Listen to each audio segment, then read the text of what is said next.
this thing on? Hello?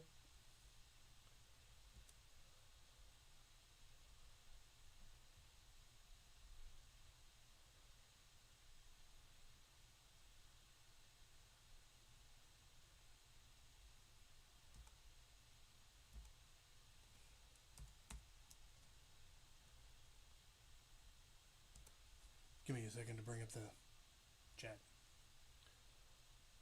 Not that there's probably anybody watching, but...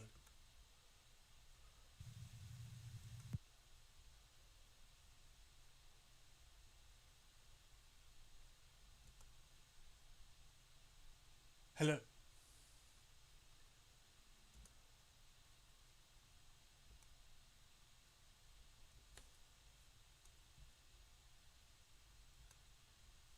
Alright.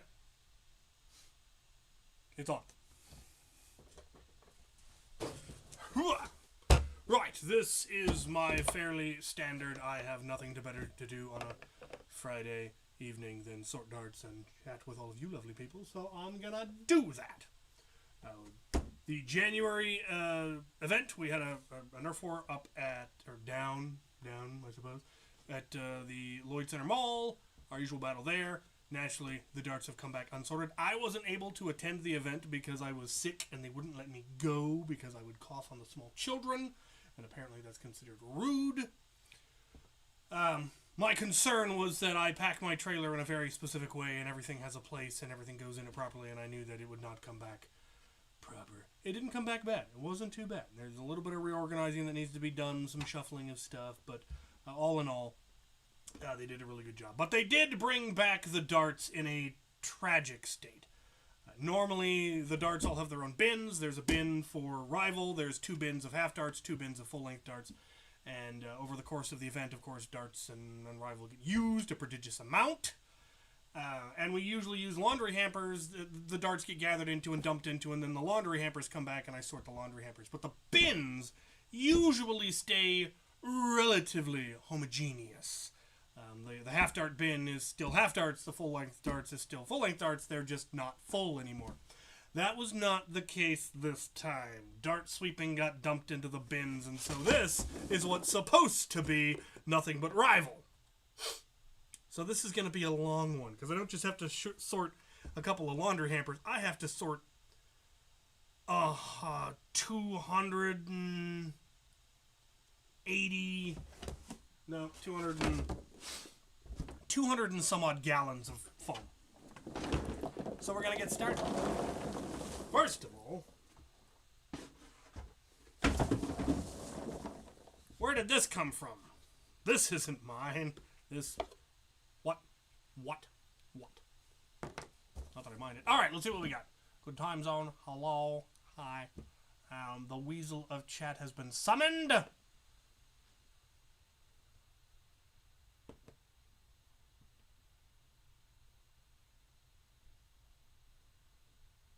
Oh, it's rude when small children cough on you. You're just not allowed to slap them for it. And I think that's a failing of our society.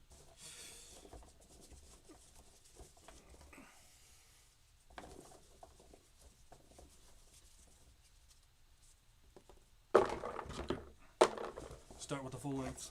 How is everybody on this fine Friday evening? New Nerf Melee? Hey, yeah? It's about time. I hope they have orange blades.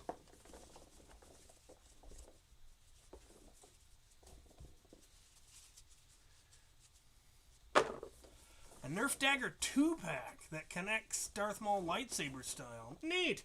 I just picked up a pair of the swords that connect that way. Part of the arms deal on my way back from Arizona.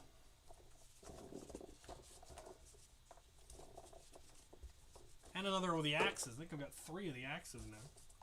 That's pretty cool. Shadow Strike Warrior Daggers. I dig it. Good name. It's already at Walmart. Huh. Silver Blades. Oh, K-pop Demon Hunter stuff. You know what? If that's how we get, some good cyberpunk stuff again, I'm here for it. Oh, Oh, there's more. Apparently, there's other melees. Making a mess. The future. No. Yes. Time zones are wibbly. Time is an illusion, especially lunchtime.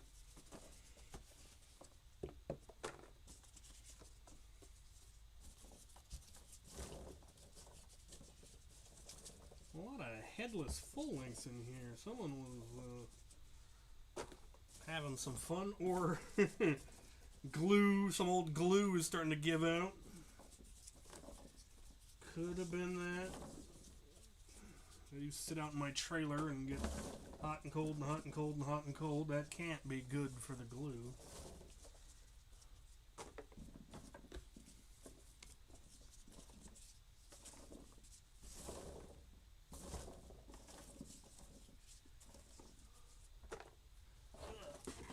All right. I've received a package, and I don't know what it is, so I'm gonna open it.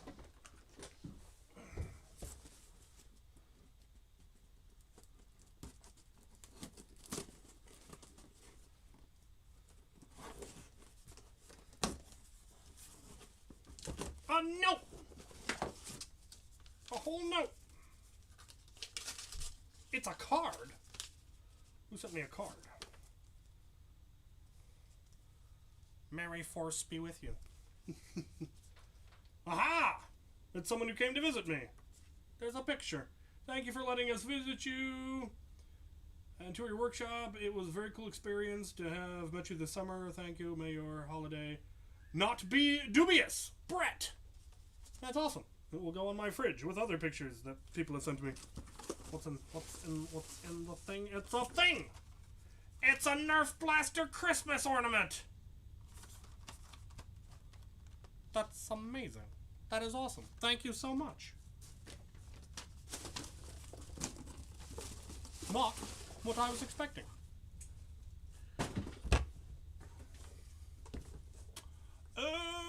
Did I miss anything big? No, nothing big. Let's see. 3-pack of throwable daggers. Oh, they're throwable daggers. That's neat. Remember me, Talon, from the beginning of the year with my Talon Claw? What are your thoughts on that? Can you give an honest opinion live for me? I like the Talon Claw. I have both the original and a U-Claw Talon Claw. I haven't used my Talon Claw in a while because it got left primed after an event and the spring wore out, and I haven't gotten around to replacing it. I think I have a replacement spring for it. I just haven't gotten around to putting it in. It also didn't have a stock. I was given the parts to add a stock, but it didn't have the metal bars, and I never got around to that. So I need to just put an end strike attachment point on the back of it is what I need to do.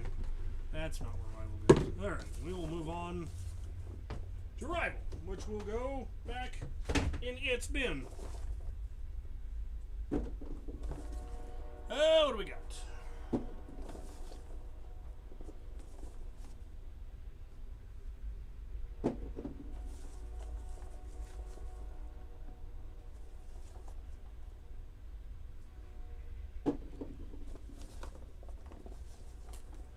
Helldiver's Stalwart LMG.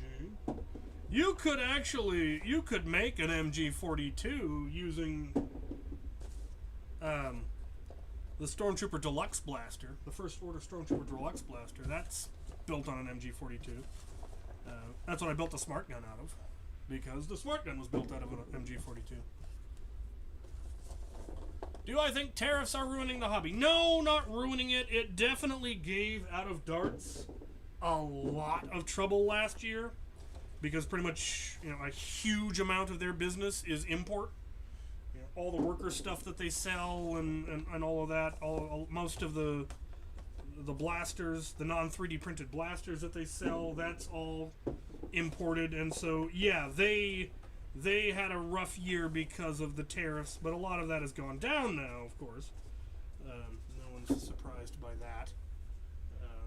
But as a result, they did have to reevaluate their business model and what they're going to change and uh, what they want to focus on. A big thing that they now apparently are pushing, and this is something that if I'd known, I'd have mentioned it in the last couple of blasters that I got from them. They're pushing hardware kits more than anything else. They obviously still do 3D printing, but it turns out that's not a particularly economical, viable business model either. The overhead between the cost of the printers, the cost of filament, the time, the wear and tear on all of that, all of those things add up and obviously affect your bottom line. Whereas just assembling hardware kits is much more economically viable for them, especially in a world where so many people in our hobby, not most people, but so many people in our hobby have access to 3D printers now that can print the blasters themselves. And so in the end, it works out better for everybody. Yes, Brett does now live in New Jersey, which is tragic. I miss the man. He was a good friend, good man. If you're in the New Jersey area, find him and shoot him for me.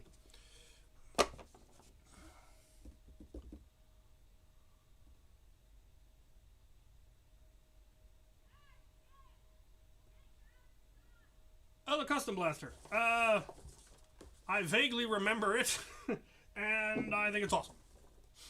You might want to go with a different name, though, because Talon Claw is taken. Or did you call it Talon Claw?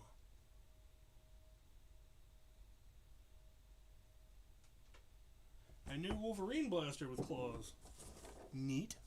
Gotta love gimmicks.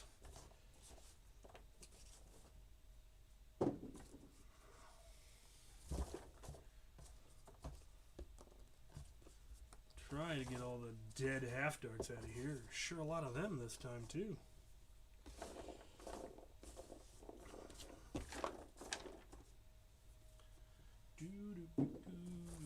Is it necessary to have 2 diodes and 1 MOSFET on a semi-automatic blaster with brushed motors? No. Certainly not necessary. You can just go battery to switch to flywheels, and then flywheels back to the battery, and it'll work. If you want to have a MOSFET, you can, but it's certainly not necessary. It's a lot more complicated.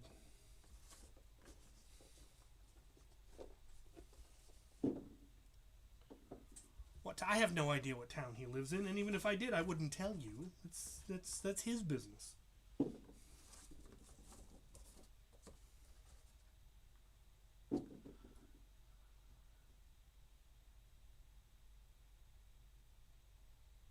I tried the Mizium motors. I did not even know that was a thing, so no. I didn't know Drac was still in the hobby.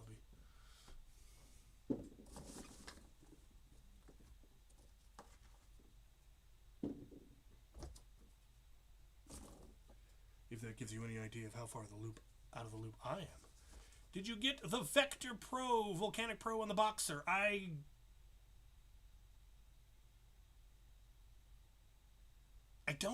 I've got a Boxer, but I don't think I got the other 2 because couldn't be bothered. I might at some point. I don't know.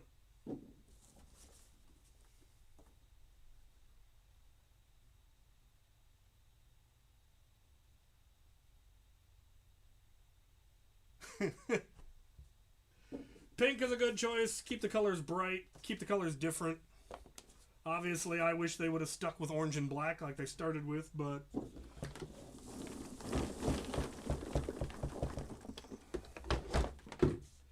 variety is the spice of life.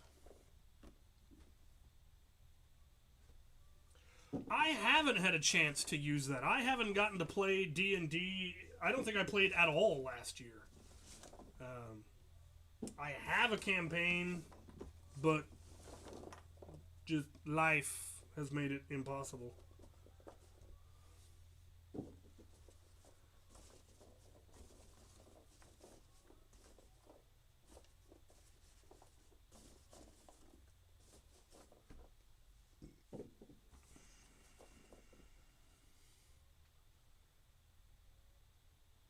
$17 striker. Yeah, see? The fact that you can get a darn near 200 FPS blaster for $17 at Walmart really tells you how far our hobby has come. Oof. Once upon a time, getting a blaster over 100 FPS was considered a real feat. Now, getting a blaster under 150 FPS is considered a feat.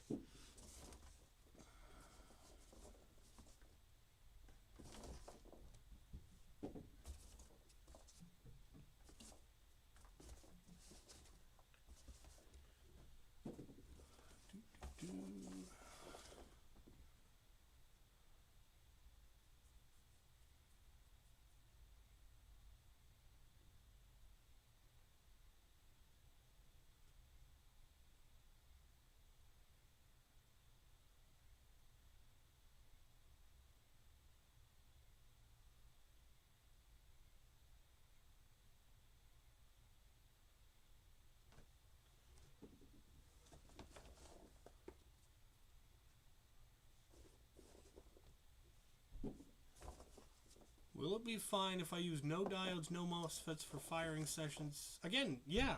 But it depends on the switch. I mean, if you're using a good high amp switch, and it depends on the motors, and it depends on the batteries.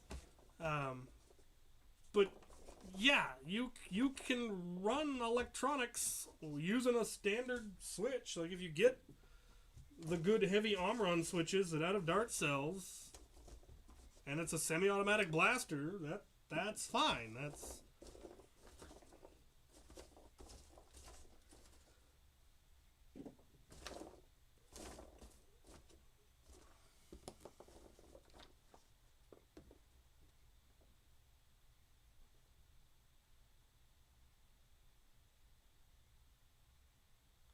yes, there's lots of springs stronger than K26.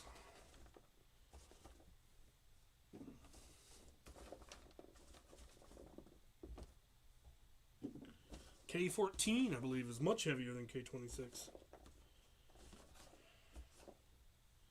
There's lots of old hardware store springs from back in the day.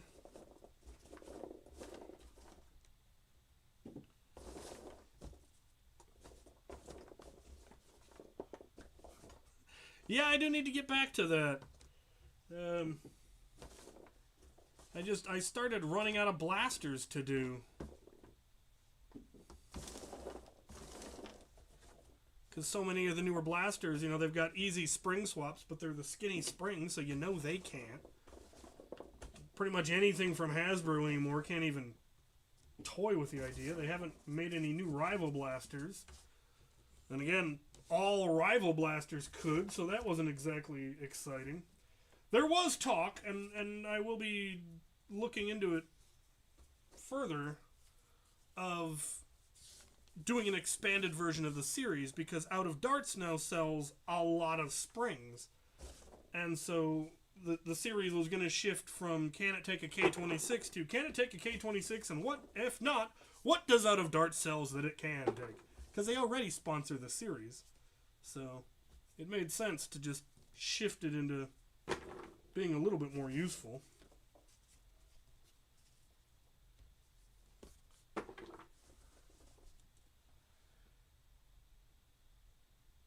Huh.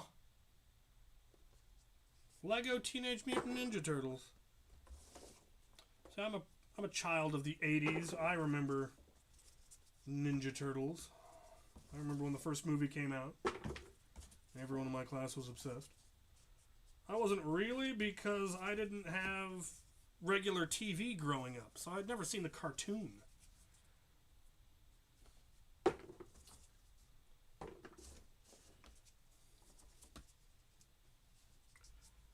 And I didn't have any of the toys, because I really wasn't interested, because I hadn't seen the cartoon. So pretty much every TV show in the 80s was just a massive commercial for the toys.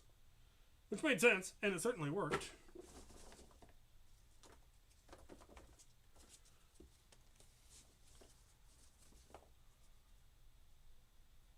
Ooh, that one's a mess.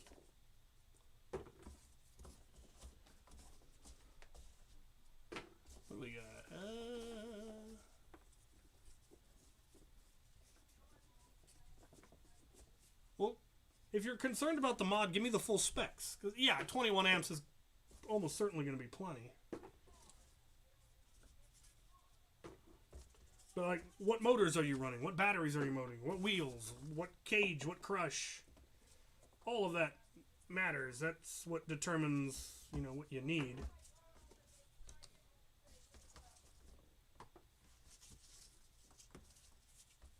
The show, like before the generation had...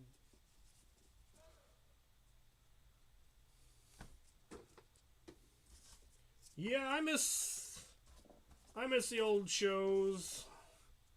Ones that had, at the end of the show there'd be a a little discussion about the moral lessons from that episode, about not judging or about helping others or about, forgiving people or, even He-Man and She-Ra always had a lesson. G.I. Joe always had a lesson. And then there were shows like, Sesame Street and Mr. Rogers that were just entirely about learning and being a decent person. And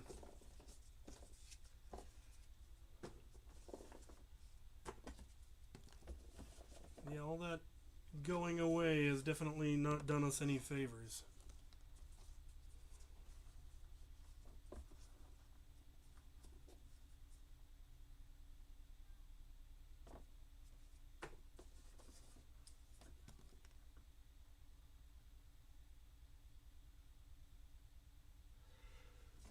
Probably never. I mean, the spiritual successor of Orange Modworks is Worker. And if you want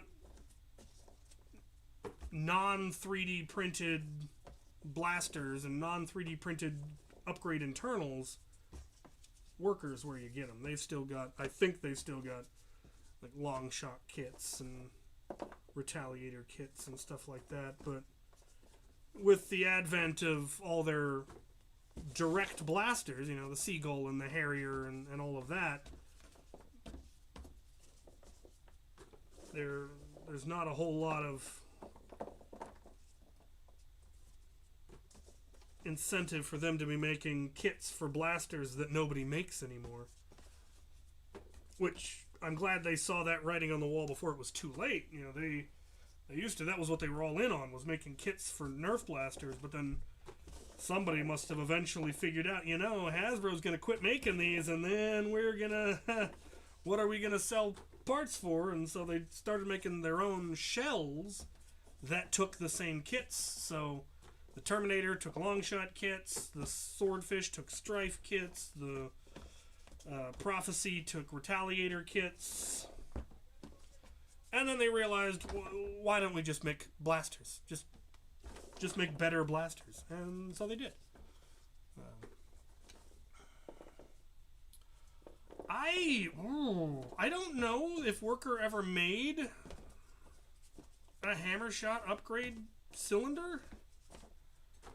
Like the metal ones that Orange Modworks used to make. I don't know if anyone else took those over. I got 4 of them and quit looking. I didn't need any more, and scalping more out of the environment seemed selfish, so...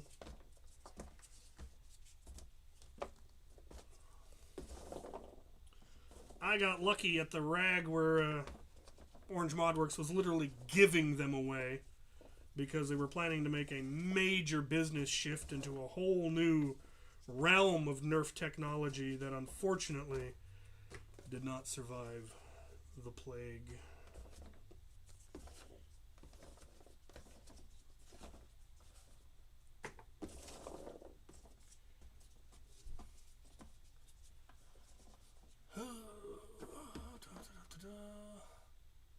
Make a nutsack belt bags? What? What?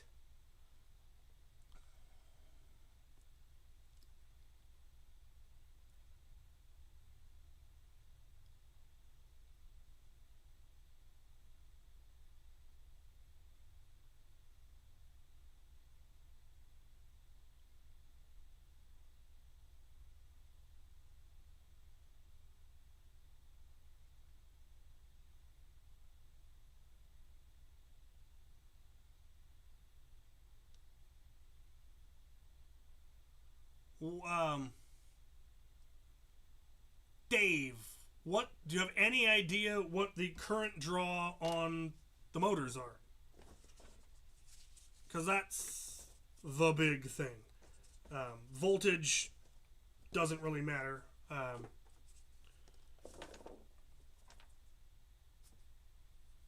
You've got more than enough current on that battery, so it's really just a question of what's the current draw on the motors. This is why we, use Krakens and Valkyries and whatever out of dart cells, because the specs of the motors are on their website, and you can calculate, okay, I've got this many motors, they're drawing this many amps, my hardware needs to be able to take that.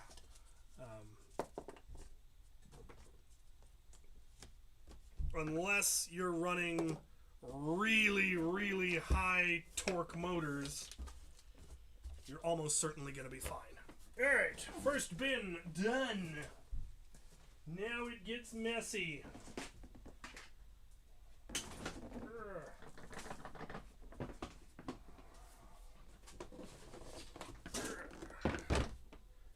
Bring the garbage can over here. There is just an inordinate amount of dead darts.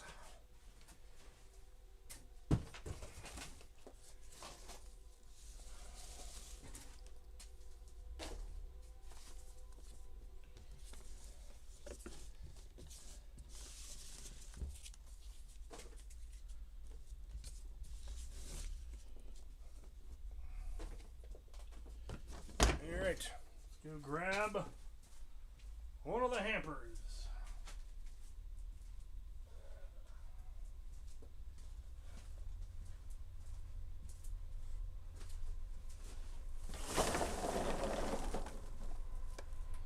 Hamper number the first one. Oh, someone was running mega. Neat.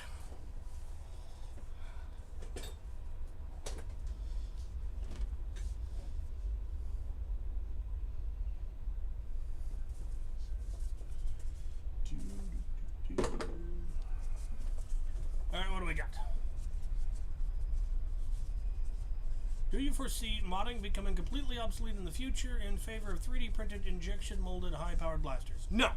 No. Modding will always exist because no matter how good they make the blasters out of the box, somebody will want something different about it. They will want a different foregrip, they'll want a different trigger weight, they'll want a different form factor, they'll want a longer barrel, a shorter barrel, they'll want different optics, they'll want different whatever. There is no world in which modding ceases to exist because people like to customize. And one of the beautiful things about Nerf is how easy it is to customize your blaster. Between how many options there are and just how much variety there is, it'll never completely go away, I don't think.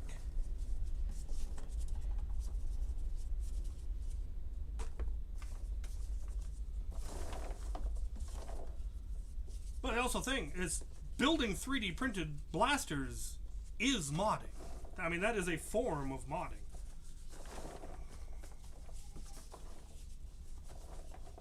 The fact that you're 3D printing the shell rather than making it out of a different blaster or hardware store parts doesn't alter the fact that you're building a custom blaster from scratch. And again, with those, different motors, different cages, different wheels, different crushes, different batteries, everyone's tweaking theirs a little bit differently because every game is a little bit different. If you're building a Protean for 150 FPS games, you're going to have a very different configuration than if you're building it for comp or you're building it for HVZ. And so there will always be customization in our hobby.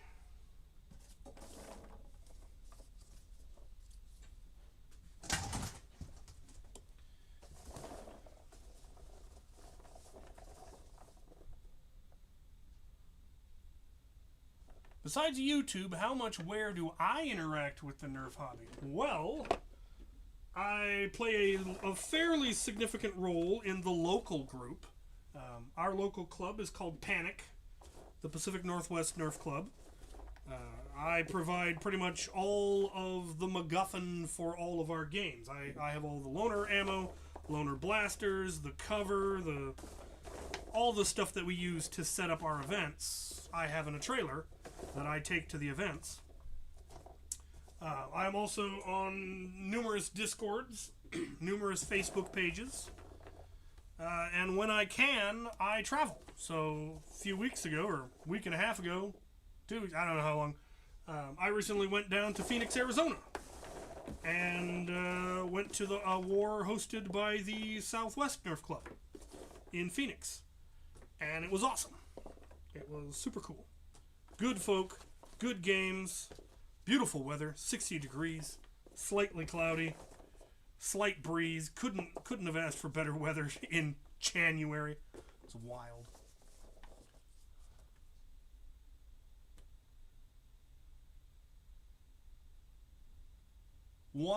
Three to 1 amps. That's practically stock motors. Yeah. You could run that setup on stock wiring and you would be fine. So if you've got 16 gauge wire and a 20 amp switch, that is so much overkill, it might actually be slightly detrimental. But not detrimental to a level that you would even be capable of measuring without really fancy scientific equipment.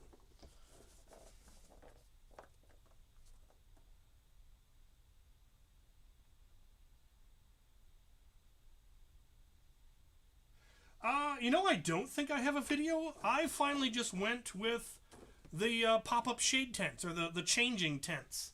They're not exactly cheap, but they last, and they fold up nice and small. I also have some smaller tents that were also designed for shade. They're not meant for camping, and they're also pop-up, so you pull them out of the bag and you throw them and they pop up. And they're open on one side, so you can actually take full cover inside it. It makes it very hard to shoot out of, but you can take that full cover. You can also make your own cover. A lot of people, that's what we used to do before we discovered pop-up shade tents. And we just made them out of PVC and tarp, or some other material to cover it in. And depending on how you design them, you can make it so they come apart. The ones that I made, I generally don't bother to take apart. I just take the feet off of them and then they stack nicely, because I have room to store them. But moving them is then a bit more of a problem. But that's why I went with the pop-up ones. But yeah, the pop-up ones, depending on where you get them, if you're going from Amazon, they're probably going to be $30 a piece. In which case, they add up fast. I think I got them for less than that, but I got them from AliExpress, and they got flagged customs, but they did all eventually arrive, so yeah. I got my third and final sledge fire blaster and was able to start turning one of them into a very sun-faded into a master key, but I need an attachment rail connector. Any tips? So there are 3D printed options for rail to rail. There are also real steel options for rail to rail. I'm pretty sure you can find one on Amazon. I don't know if I've ever gotten one, but I know. Well, that's going to be Picatinny to Picatinny though, and that's going to be a little bit more difficult to modify. The last time that I made one of those master keys, I custom made brackets using metal. So I just made a couple of really small U-channels and drilled holes in them so I could run bolts through them, and that worked a real treat. But I have all the tools to work metal because, as you may or may not know, before I got into Nerf, I did medieval recreation. I made suits of armor. So making a couple of little U-channels was super easy. You might be able to find really small aluminum U-channel on the internet. That is definitely something I may look into now that I'm thinking about it, because that would be super handy. Alternatively, you can just bolt them together. Then, of course, they're not easy to take apart unless you take the shells off. But you can just run bolts between the shells and clamp the shells down around them, and it'll hold. Getting them tight can be a little tricky, but it can be done. That is another way we used to do it. Where are these coming from? Tiny half-dart suction cup. Somebody's shooting something weird that came with weird ammo. Do you know anyone who makes a Y-splitter for the vacuum tubing for an infinite pack to feed 2 blasters at once? No. I have no idea if that would even work. I mean, hypothetically, obviously you could try 3D printing it. I don't know how well the backpack would be able to feed 2. Maybe at a slower rate of fire. Every dual pack I've ever seen, they just had 2 backpacks. And that's how I did mine. Someone's running Nerf half-darts, which are actually really nice. I'm gonna start pulling them out, actually. I got a bin full of them. So I think these are glow-in-the-dark. Yep, got some glow-dart heads. That's pretty cool.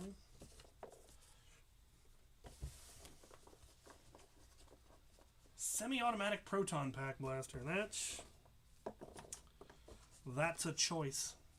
No, I mean, I made a pump action one, so who am I to judge?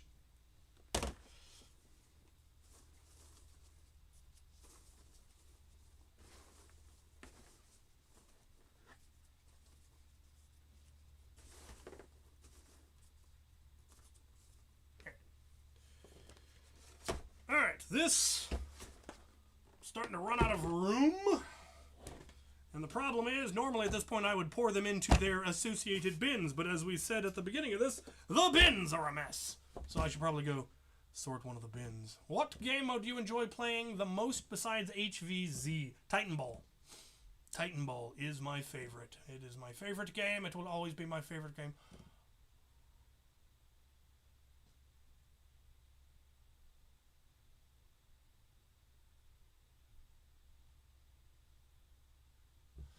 What Discords am I using? I'm not active on any Discords. I'm just in them all. I really should check in on the Federation of United Nerfers one more often, given that I founded it. And I have no excuse.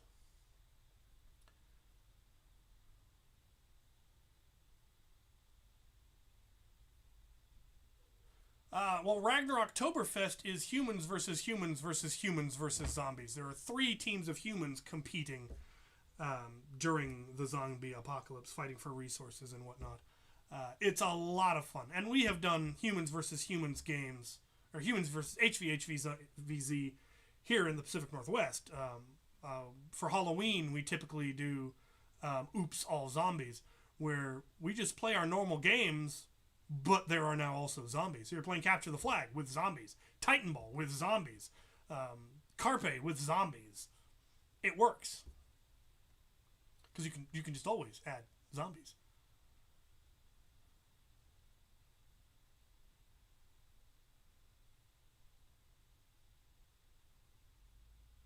Okay, yeah, you could mount a Jupiter on the side of like a Hera and have the Hera be proton pack fed as well. You're gonna need a huge battery, and honestly, I think you'd be better off having 2 tanks, one dedicated for the one and one dedicated for the other, because otherwise you're feeding both all the time. So if you've got it set up so that if either revs, the tank turns on, you'd only be feeding it. You know what? That might work. Challenger, you could also do the Challenger. Do I like Starburst? I do like Starburst, though I'm trying to eat a lot less sugar these days because I'm old. So please don't start shipping me bags of Starburst. I really like the mini ones that are not in wrappers. But again, I'm not eating them anymore.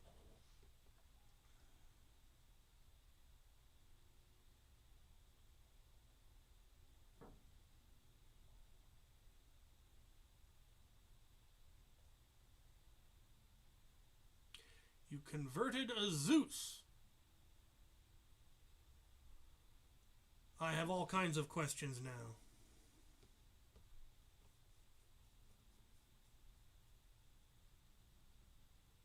What's your opinion on bullpups now? I remember you saying you didn't really like the links. I'm still not a huge fan of bullpups. I find the reload being down here to be awkward. And that's probably because I'm not used to it, because I haven't run a bullpup much, because I had an unfair dislike of bullpups on account of I'm left-handed. And the first bullpup I went to fire, I brought it up and realized the shells were going to eject into my ear. And so I had to shoot it right-handed, and I never liked them. That's obviously not an issue with Nerf. But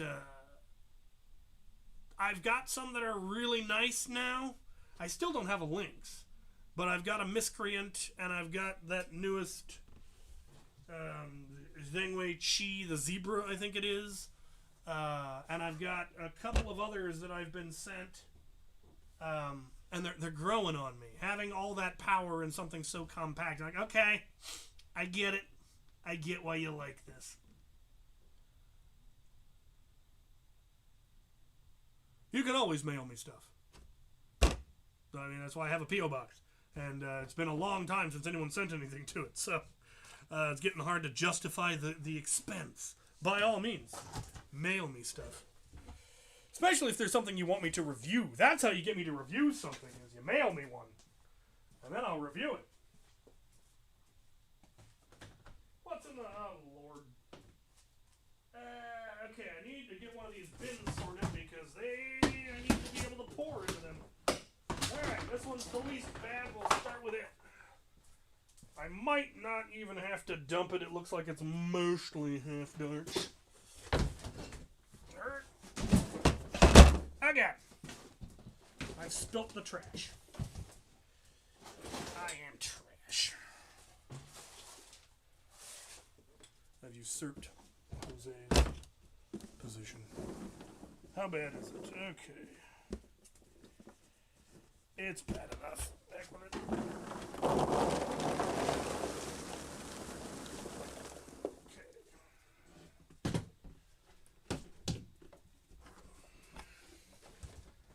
After bin we've got. Alright.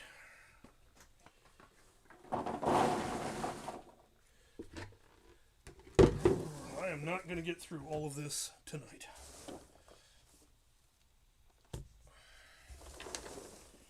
But that's okay, because the next event isn't until March. Do you guys treat Ultra Darts as special? No. No, we consider Ultra Darts to be light ammo. At this point, we only have 2 ammo types. We used to have 3. We had basically small, medium, and large, and they did different things. And ultimately, for various reasons, we decided to simplify down to only 2 types of ammo, because the large ammo would actually destroy things. And nobody enjoyed that mechanic. And so we got rid of it. And so now, we just have small and large. And the only difference is that small ammo, blaster tags, or shield tags, or melee tags, or whatever is in your hand, whether it's a sword, or a shield, or a blaster, blocks light ammo. And if you get hit by large ammo, which is mega or above, a blaster tag or a shield tag or a melee weapon tag counts. And that's just a really easy mechanic to explain, really easy mechanic to run in the game. It's just if it's heavy ammo pierces. That's just it. Not difficult for new players. It doesn't slow the game down. It doesn't have people having to, go switch blasters or drop their shields or anything like that. Not necessarily the best way to do it. If your group prefers to still have a heavy ammo type that does something extra, by all means. And I've played games that had lots more ammo types.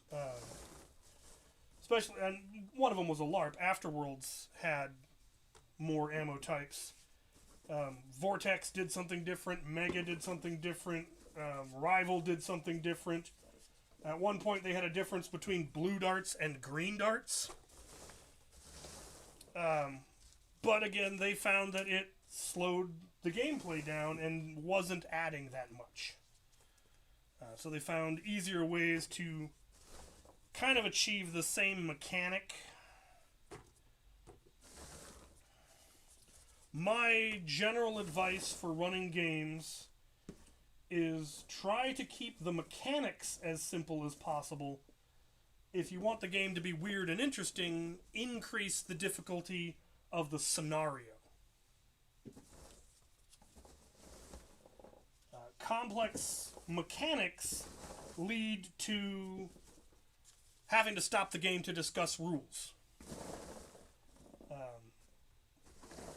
Whereas simple mechanics but complex scenarios, you can discuss a complex scenario while in play.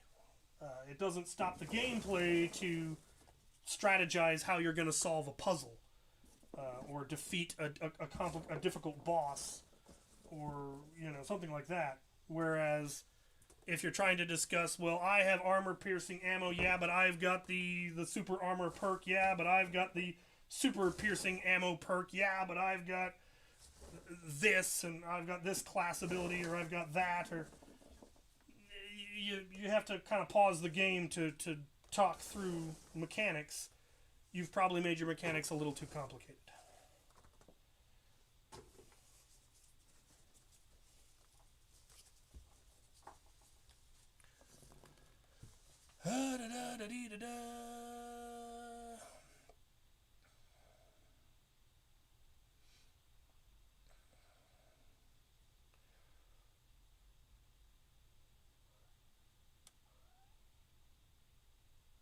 Yeah, that I've heard the rumor that sure enough, Hasbro's going back to 50 cal darts. I'm not even going to make fun of them for it. I understand their reasons for switching. I don't think they were good reasons, but I understand them, I think. I understand why, and I'm not remotely surprised that it failed. And I welcome them back, because the only way we're ever going to get even half-decent Nerf blasters again is if they go back. 'Cause otherwise, they're just not worth the modding. Thoughts on Springers? I like Springers. Springers are fabulous. They're much less complicated. They're much less prone to failure as long as you maintain them. They don't take batteries. They're typically more accurate, though that's less and less the case. We're getting some really nice flywheelers these days that can reach out and pop you.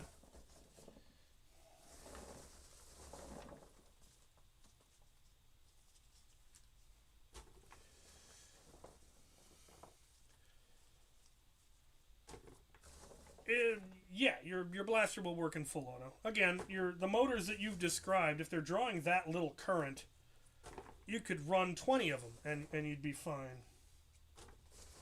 And I don't recommend it though, but I have seen the Vulture, not in person, but I have seen it, I've heard of it. I'm on the list to get one when Out of Darts has them available. Because that does sound cool. I've wanted a good lever action blaster. My sling fire is nice, but it has limitations. I really want Worker or Dart Zone to make a good tube magazine lever action blaster, or I'd take a magazine fed lever action blaster, honestly, but the tube feed is just buttery because you can top it off. Being able to top off your blaster is something I'm a huge fan of. Thoughts on the crossbolt crossbow? Is that the Stringer? Pretty sure that was the Stringer. Yeah, they're fun. They are, you know, the spiritual ancestor of lethal dynamics, if it's the blaster I'm thinking it is. And you can actually, with the trick is finding the right string, the right bungee, to be able to get enough power out of it. It's a little finicky about loading, from what I recall, but if you can, a lot of that is locks. If you remove the right locks, it gets a lot easier and smoother.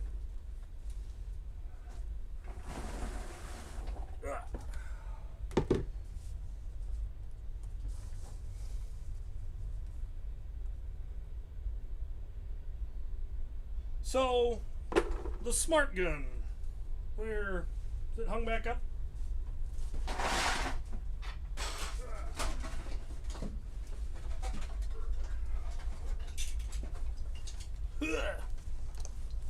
So my smart gun armor, there is underneath it, unhook all of this,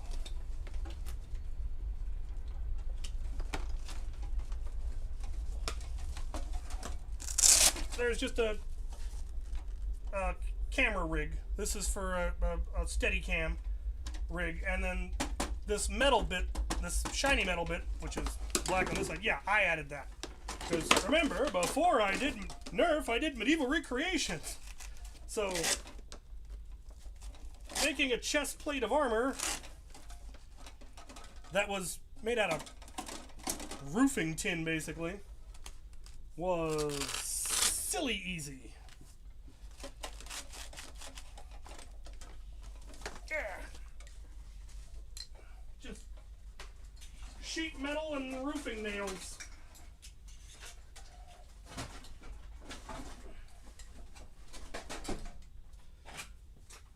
Just looked at a lot of pictures online of what it was supposed to look like, and then made some patterns using cereal boxes, pizza boxes, like frozen pizza boxes, not the ones from like a delivery place. I found after years of making metal armor, the best patterns wasn't paper. Paper was too flexible, but cereal box material, or like Red Baron pizza box material, that folds and bends a little bit more like metal does and can help you get your patterns right. And it's easy to add or subtract to them just by using tape, and yeah.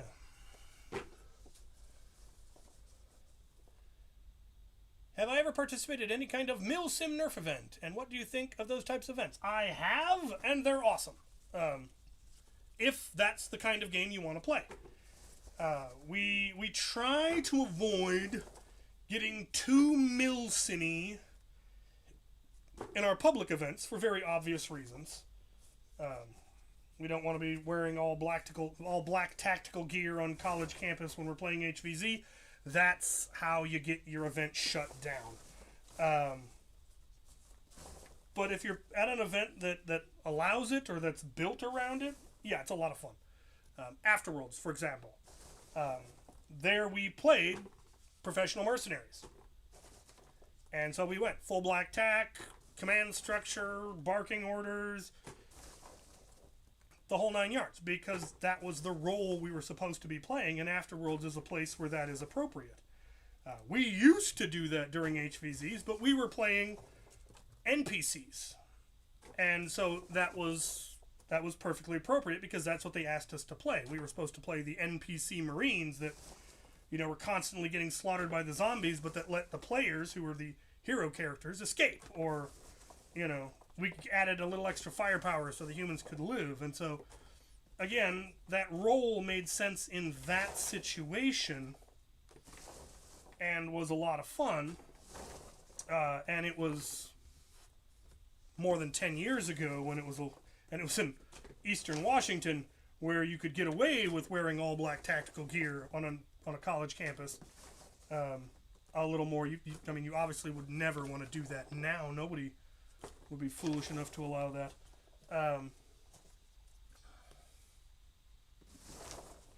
And we did the full auxiliary deployment at a couple of HVZs. We did it at Maryland Mayhem a couple of years, and it was really, really fun. But it was a little much for a lot of people, and we got comments about, it made people feel anxious or awkward, so they asked us to tone it down a little bit.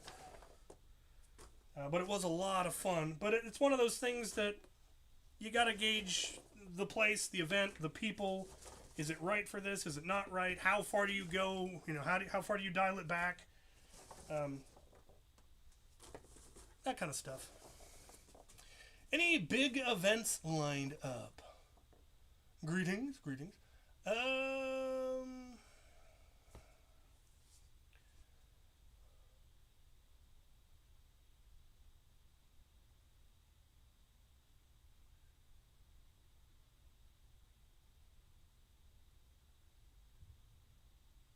No, my Vufine, I just made a mount that allows it to mount to my old face mask or to the rig that I made for my smart gunner setup, which is also over here, I think.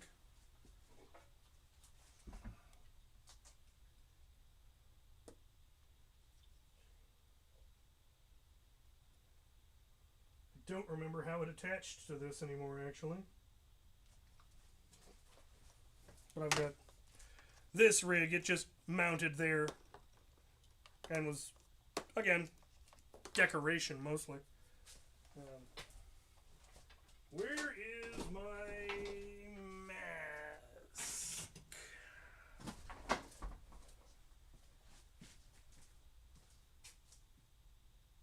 Not there.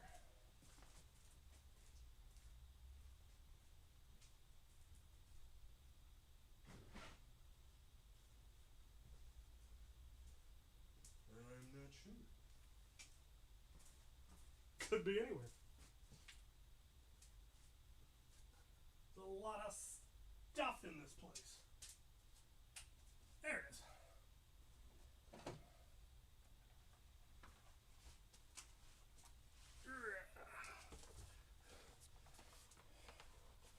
So for mounting it to this, I just made this piece of metal that hooks around and just friction fits on. Again, good with metal. Made brackets to hold it in place, and the Vufine is magnetic, and it would just clip right there and just go right around, and I could see.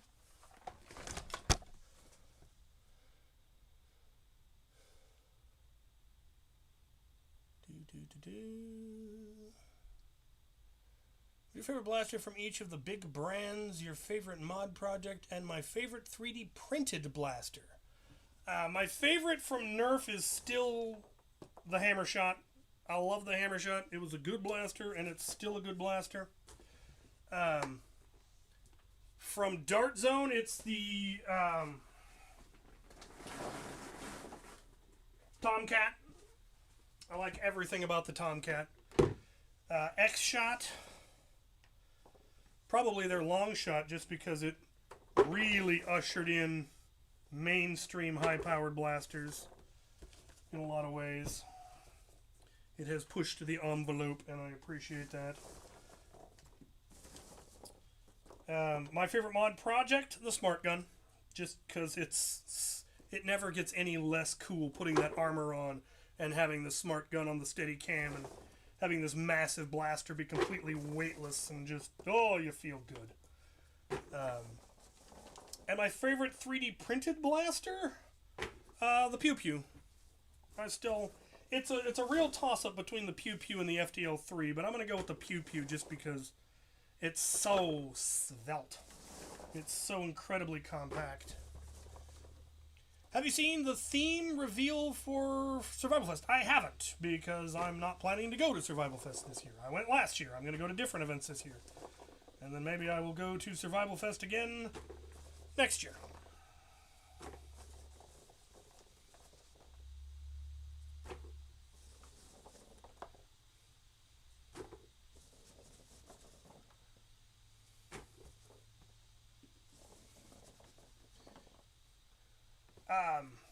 I can confirm, you can absolutely put the Moab on a Steadicam rig. I have put my Moab on my Smart Gunner rig, just to see if I could. And I could. So, yeah, that is gonna be fun.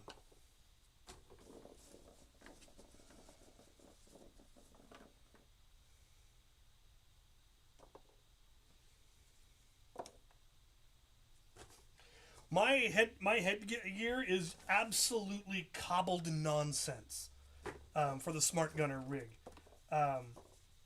It's got a little fake battery pack from Worker. It's got, I think that's an old camera, an old action cam that died a horrible death. And then the headset is a World War II era headset with microphone. So the thing that's coming up to be the eye display is actually a microphone. And again, to demonstrate to you just how damp it is in the Pacific Northwest, the headset has mildewed. There's mildew on the headset, which just should not happen. I wouldn't let a Lepus into the same room as my Pew Pew.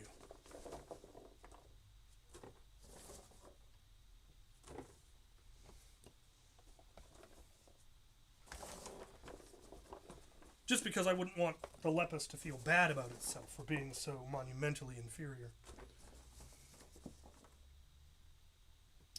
Can the Fate take Chrono Springs? Probably. Swampcat is doing lovely. She's around here somewhere running amok. Probably annoyed that she's not inside where it's warm and there's food. And I don't blame her. I'm mildly annoyed about that too.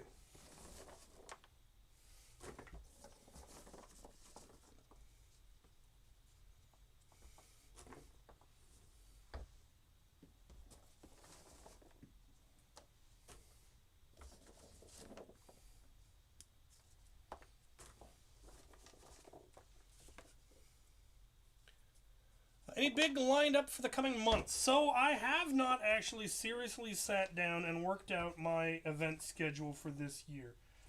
The only event that I'm really kind of solidly locked into this year is RAG. Because I haven't gone, I think, the last 2 years? Maybe more? And it's usually because it conflicts with Mall Madness. They're both in October, and I can really only do one big trip a month. And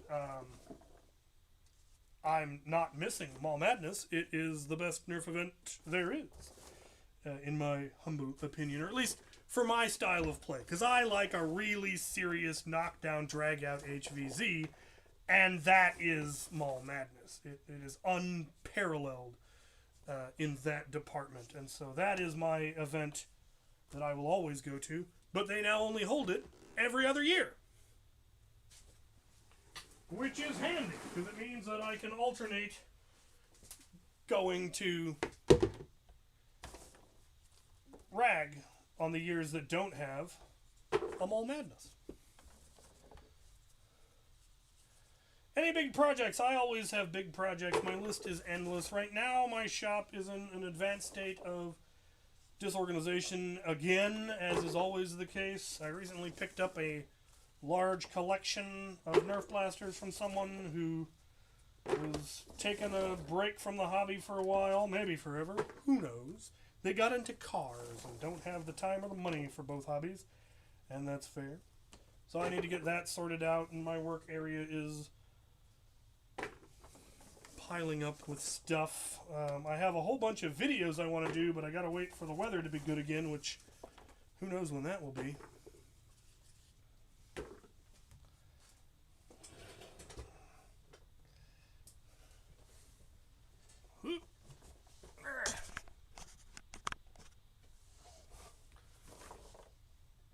back down. Well, let's see what's going on.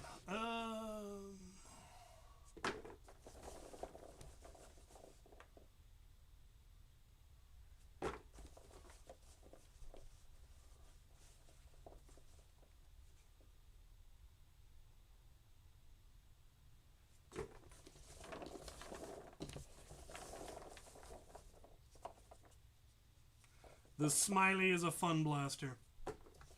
I do enjoy my Smiley, and I wasn't ever a huge fan of bolt action before, and on some of that was that I don't think I'd ever had a real one, whereas I grew up firing a lever action 22, and so, you know, that's just something that I enjoy and I'm nostalgic about, and I like lever action over pump action. The problem is that there's very few good lever action Nerf blasters, and they are terribly finicky compared to how straightforward pump action is. But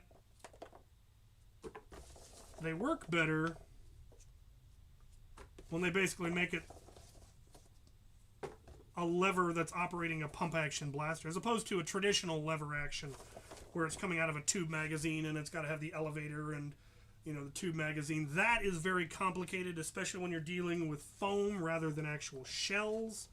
So I'm really looking forward to the Vulture and seeing if it is actually capable of feeding smoothly at a decent clip, decent rate of fire, or if you're going to have to baby it to make sure it doesn't jam.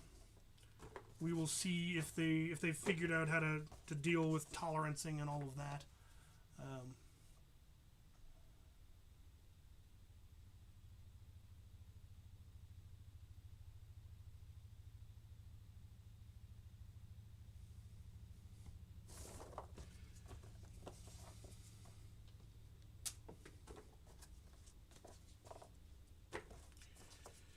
You know, a lot of people think that oh, there's no Nerf in my neighborhood. And, like, if there's a Walmart near you, Nerf can become a thing near you.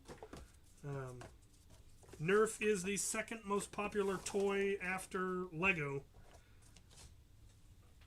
There are so many people around you that have Nerf. The trick is finding them and then finding a venue that you can run an event at and then running an event. But there's almost never actually a shortage of people interested. You just need to get an event going. And even if it starts small and never gets terribly big, well, at least you will have an event. The hardest part is always venue. The nice thing about Nerf, especially if you keep it to lower FPS, is most people consider it to be, you know, it's just a toy. It's safe. You can play with Nerf in the park. They wouldn't let you do paintball in the park. They'd never let you do airsoft in the park. But most people aren't going to think twice about people playing Nerf in the park, as long as you're not painting your blasters to look realistic, and as long as you're not yelling about shooting people and bullets and stuff like that. That's why we use, you know, guns and stuff. That's why we use the term blaster, and that's why we call them darts, because, you know, people over here, you talking about taking your gun to the park and shooting people, you're gonna start raising eyebrows and you're gonna have problems. You know, as much as we get in trouble with that online, it can be a lot worse in person.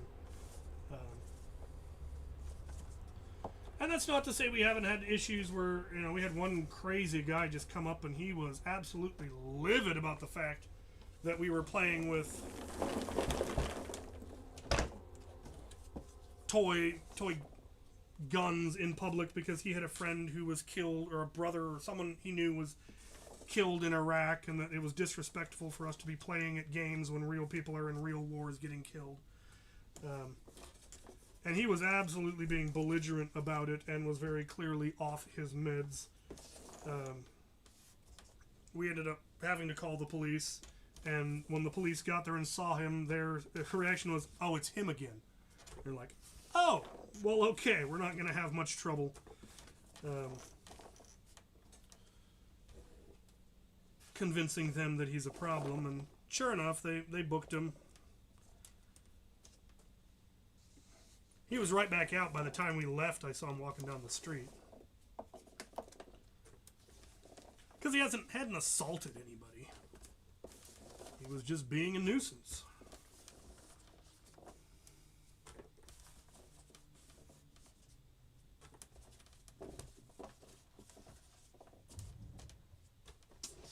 Yeah, I went with a World War II one because I couldn't find, at the time, this may have changed since then, I couldn't find a good 3D printed option.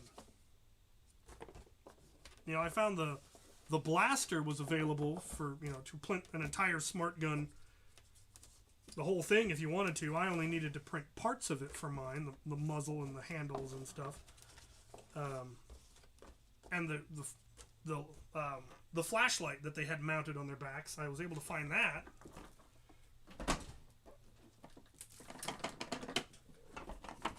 But I couldn't find the heads-up display thing. Alright.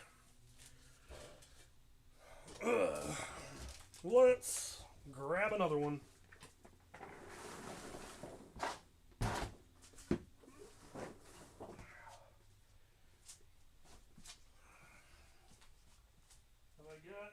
Not so bad full dirt bin somewhere. No.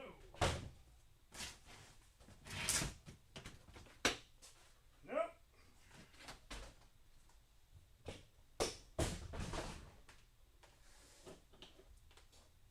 Well, we can't have nothing nice.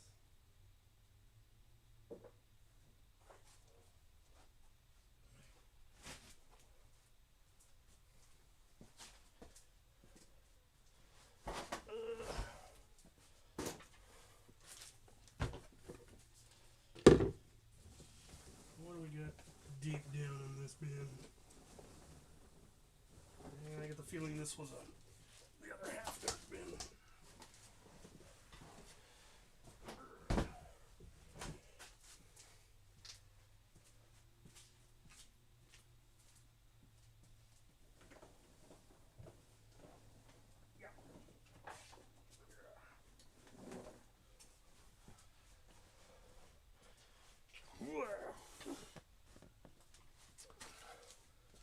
This clearly was a full dirt bin.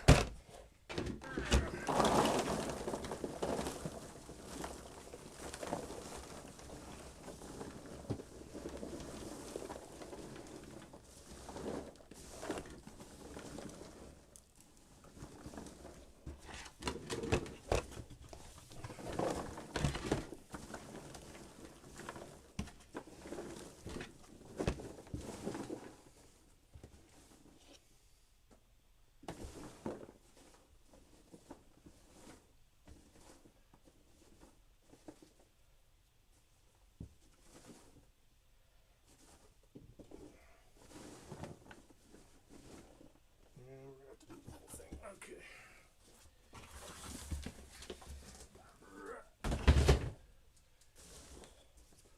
What a mess. Will you be getting a Vesper? Oh, yes. I am also on the short list from Out of Darts to get a Vesper when they are available. That is something that I have been asking for a while. I wanted somebody to come out with a good brushless SMG. And now we have it. Oh, some cat comes.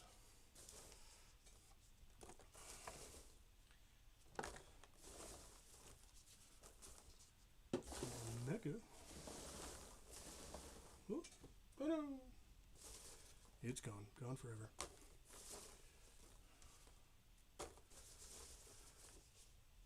Have you ever encountered a drivable Nerf tank at an event? I have not. No. At least I don't think I have.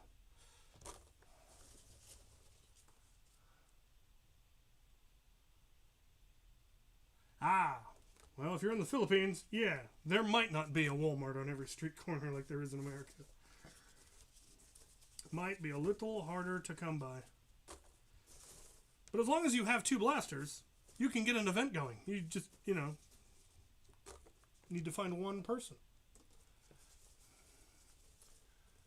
Number of events that are happening because somebody has gone, I want a game, and just decided That's pretty much how they all happen. That's how things happen. Someone decides, I want to do this thing, and then they do it, and then the thing happens.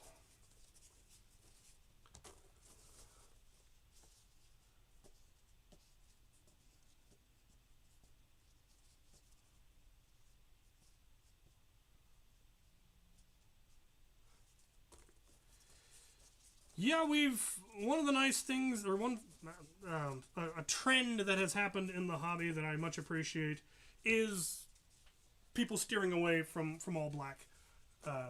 Especially when we discovered that you can get just about any color of camo pants, cargo camo pants, online. I found the orange ones that I wear.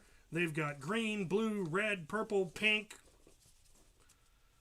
Any color you want, you can get camo in that color now, or at least in the pants. And then you wear a bright shirt that fits in. And thanks to Scared, we've got tactical gear in every color of the rainbow. I've seen people do all white tactical gear, and because it's white, it'll go on anything. So whatever your undercolor is, it's gonna look gorgeous. It's just so, the all-white tack is crisp, and I like it. I love that it's a thing now, because it wasn't long ago. We didn't have any of that.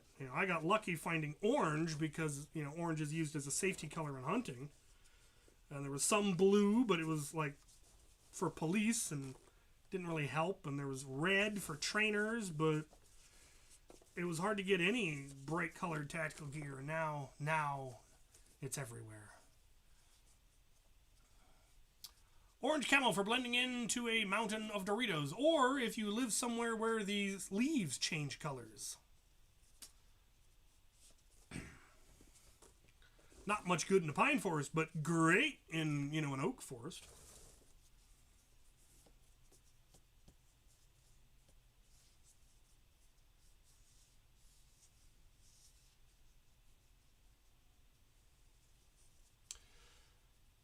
Is Mr. Nathan still making videos? Because he was the best at integrations for the longest time. There probably are. I don't know if there are any of the big ones. Of course, there aren't a whole lot of really big Nerf tube channels, proper Nerf tube channels anymore. Walcom doesn't do much in the way of integrations anymore. He used to do some great integrations. What always baffled me about his integrations is Walcom didn't own many tools. He didn't own a file. I don't know how he made the integrations he made without owning a file. But he did. My recommendation, I think, would be to follow Merge Masters, because that's all about integrations and that kind of build. And see, who's entering and who's winning and all of that, and see if they have social media.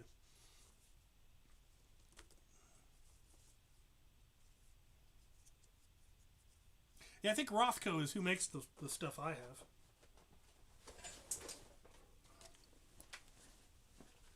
Nope, mine's Backbone. But I've heard of Rothko too. Yeah, 5 days ago, last post from Mr. Mason. There you go.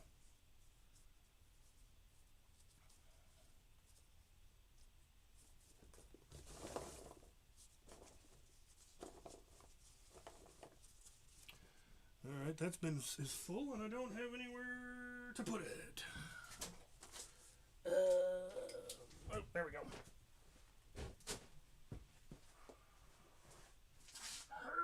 My spleen.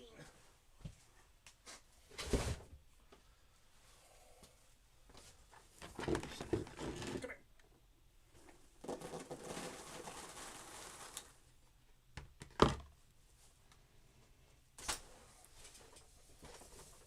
Back to sorting.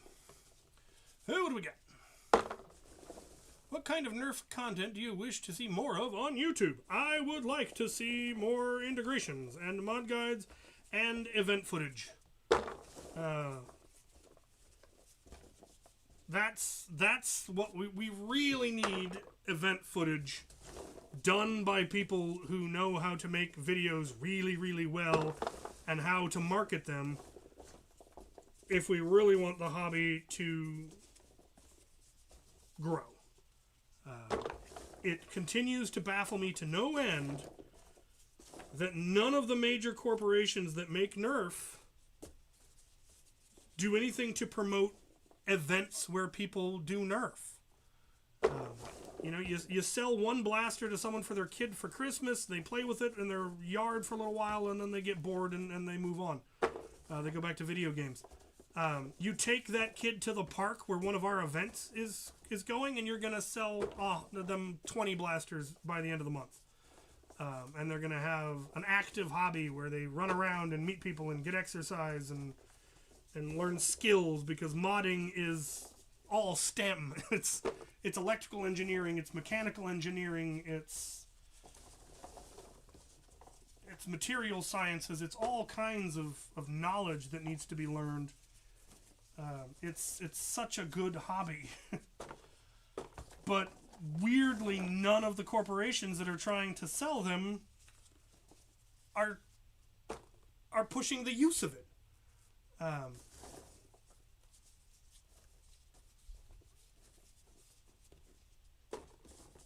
Like sports equipment companies sponsor teams. They sponsor Little League. They sponsor Major League. They sponsor, they're involved.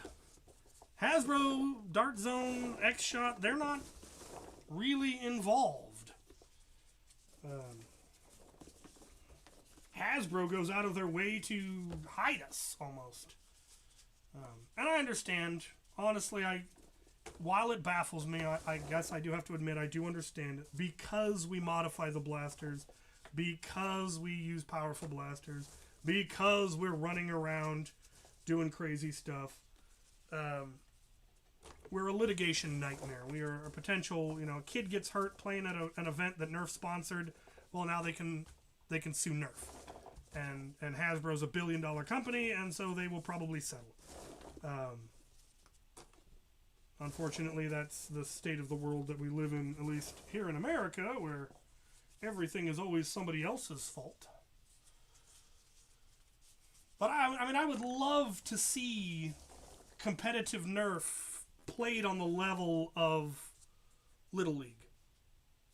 With teams, communities having, a booster club that sponsors Nerf events, and you've got the Little League, and you've got the adult league, and there's sponsored cover or sponsored locations, because every town's got a baseball diamond, every town's got football fields, schools have all of this.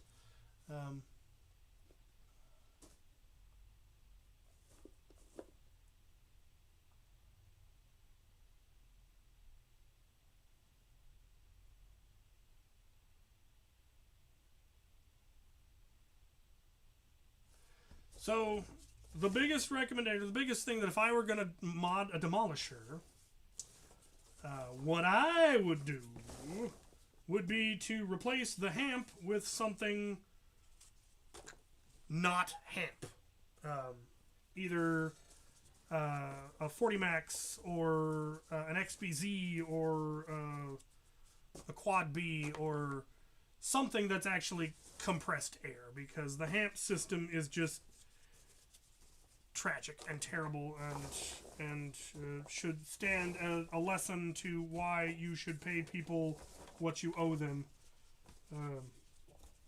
I don't know this for 100%, but I'm reasonably certain the reason that we got hamps, because back in the day we didn't have hamps, we had Titans, we had XBZs. Well, that wasn't Hasbro. But Hasbro had a lot of compressed air blasters. The entire Supermax line, the entire Power Air line, I can't remember what they were called. They came out in the early 2000s, but they were all compressed air revolvers that were huge in modding for a while because of how powerful they could be. And then Hasbro got sued by Lonnie Johnson, the man who invented the Super Soaker and the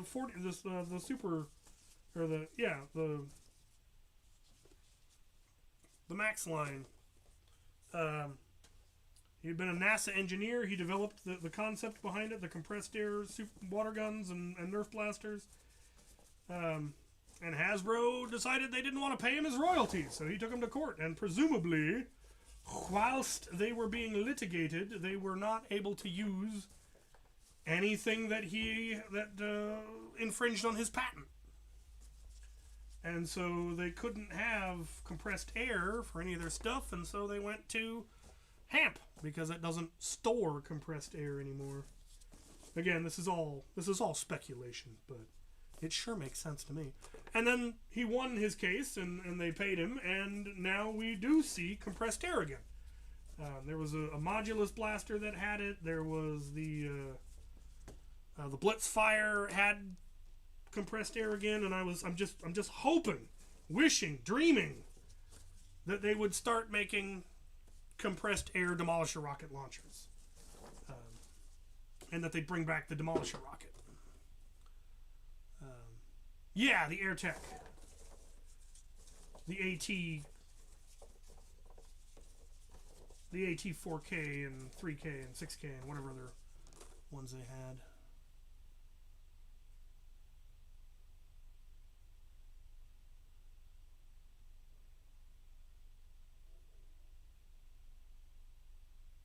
We actually, we covered your question, Skinny Scouter. I actually like it, because once upon a time, there was a serious barrier to getting into high-powered Nerf, to getting into competitive Nerf. You had to be able to build a custom blaster from parts at a hardware store. Not everyone has the skills or the tools or the hardware store to do that. Now anybody can go to Walmart and buy a 200 FPS blaster for $20, $50, whatever. And that has opened the hobby up, and I like that. More people being able to play is more better. And there is still plenty of modding. I mean, all the 3D printing builds, as I said the first time I answered this question, that's still modding. The fact that you're 3D printing instead of making it out of hardware store parts or integrating, shell bashing, you're still custom building a blaster. Let's not get gatekeepy about it. There's no call for that. There's no way to say, modding is dying. No, modding is changing. And if you don't like the changes and you see that as death, well, that's on you.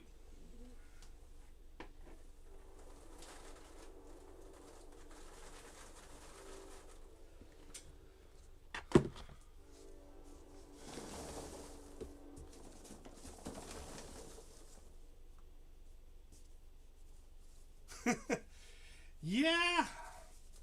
I remember when I first got into it and it was all new and it was all exciting, and I was Googling and going down rabbit holes and trying to figure out, okay, what do I want to do with my blaster? What do I have the tools for? What do I have the skills for? What do I have the money for? What do I have the time for? And now the downside, one of the reasons that I haven't built any wild and crazy things anymore is that I kind of perfected my loadout. An FDL-3, 2 pew-pews, and a side-mounted Jupiter. What do you replace that with? What do you upgrade from that to? Where do you go from there? I mean, that fits perfectly in my trunk, which is the exact size for checked luggage. That means that it doesn't cost me anything to travel with that loadout.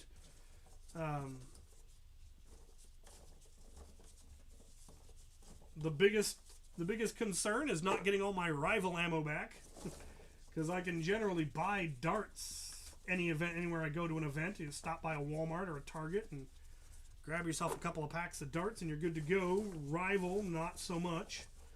So I try to come home with my rival. I go out of my way to not come home with any darts. Donate them to the local group. They're going to need them. Yes, everyone in America can get ray blasters. If you're outside of America, you just need to find yourself a good smuggler. And how do you think Judd's got all the good stuff?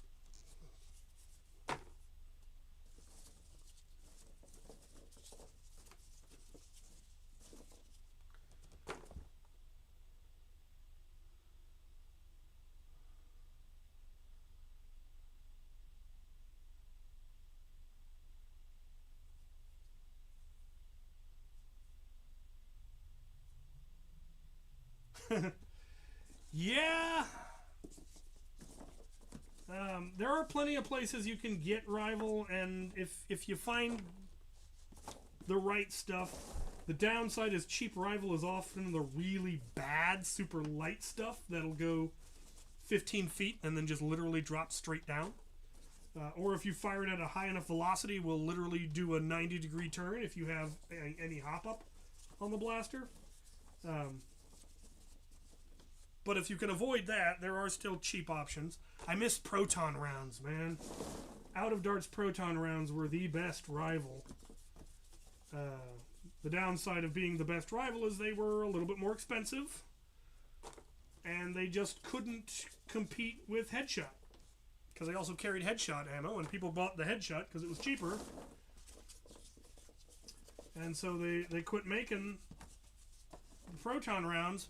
And then Headshot rounds became unusable because they made them so dense they didn't compress at all.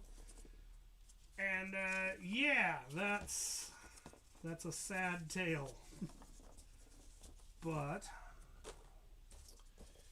you can get it. I have lots and lots and lots and lots of Rival now. I don't know if I'm sure I have enough. I'm not sure I have enough to fill all of the proton packs that I have.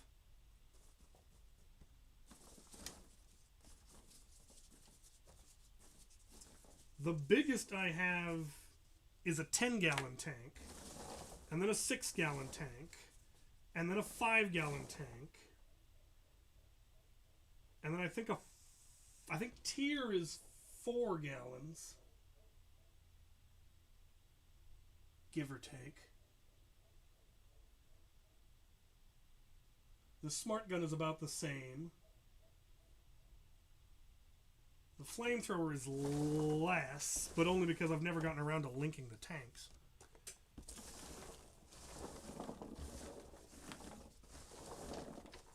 The upper tanks still have cheese balls in them.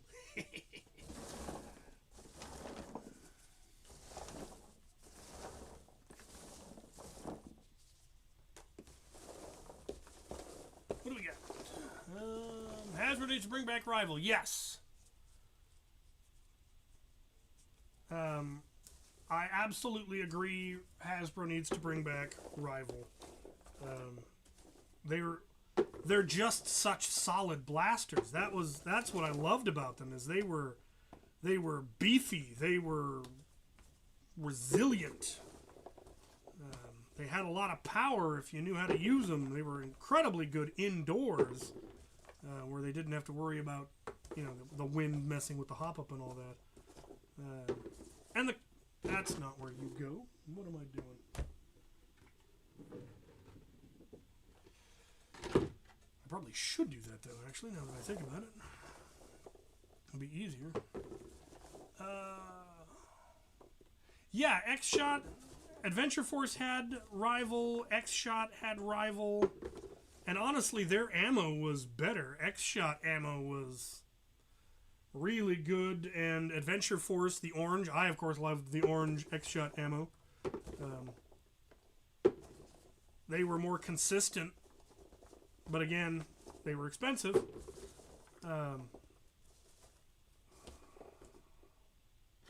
Hasbro just needs to learn to play nice with others and quit getting upset that other people are making blasters that can use their ammo, use their magazines, use their whatever.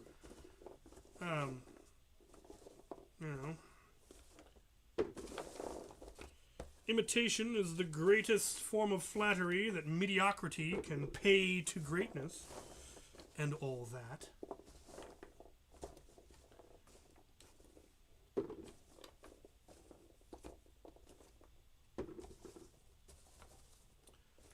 I liked Rival because it was easier for kids to use, because there is no wrong or right way to put the darts in, the balls in, because they're symmetrical. You just shove them in. They're easy to pick up if you've got a garden weasel. If you have a hopper-fed blaster, they're super easy to reload. I find them in general less prone to jamming as long as you use them properly. But like anything, if you use them improperly, they're gonna jam. And I have found that sometimes rival jams worse when they do jam. The biggest one I keep running into at events is people will borrow an Artemis and they won't close the loading gate. And if you don't close the loading gate, it's gonna jam. But if you don't know that, you know, it might not occur to you. Alright, what do we got?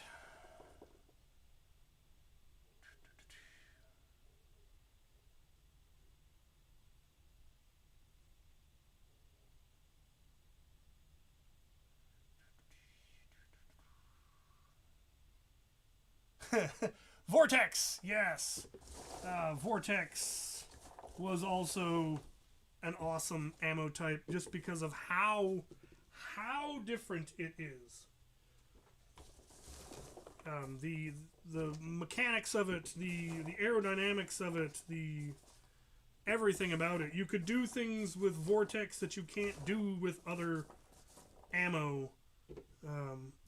Like if you know how to bank a shot, you can shoot around cover and it, you know, I've seen people do it where they figure out the angle, they just and they'll send a stream of darts or of discs curving around a tree and hit someone, and then you see the person come out from behind the tree just like, what? That's glorious. I also enjoy that everywhere I have ever played, I believe, that I can think of where Vortex was being used, everyone universally agreed ricochets count with Vortex, but not with anything else.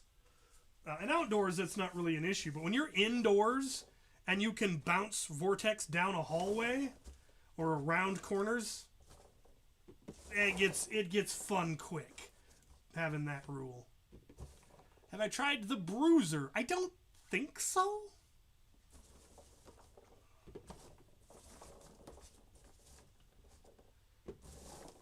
There's a lot of blasters I haven't picked up because I don't get sent them for review anymore.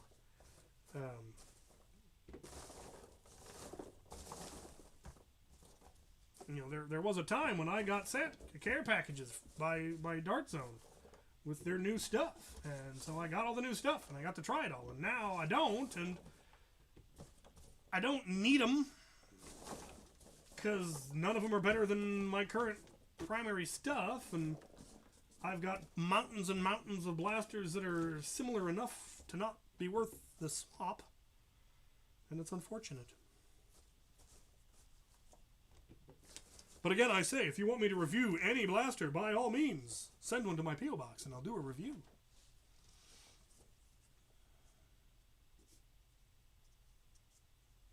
How do I make my TT motor in my Nerfful auto kit faster? TT. What TT motor are we talking about? Typically, if you want your rate of fire to go faster, you need to increase the voltage.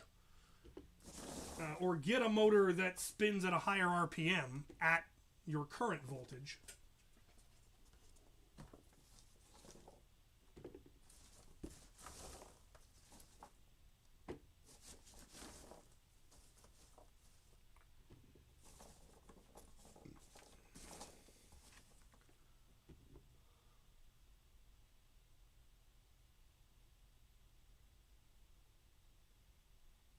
Bruiser.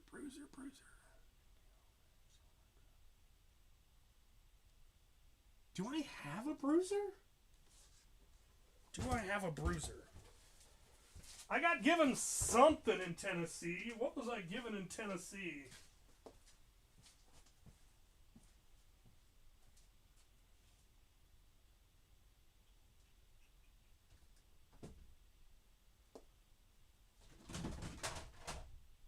No, that's a Bahamut. I'm pretty sure it's Titan Mag.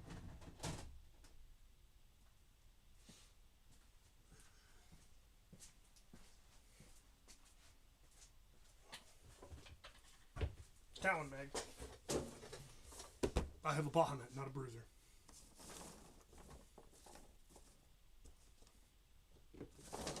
How are we doing? We're coming down. How important is torque on a pusher motor? It's less important. Well, it depends. If it's... Because most pushers have some kind of a gear mechanism, and you're generally going to be gaining a lot of mechanical advantage from the gearbox. So like in the Rapid Strike, it's a worm gear that spins the main pusher. And worm gears give you an incredible mechanical advantage. Because it's whatever the next gear is, it's a 1 to that gear. So it's a huge mechanical advantage. And so you don't need torque, you just need RPMs, because the gear ratio is going to make up for any lack of torque that your motor has. If it's something that's a little more direct, then it matters.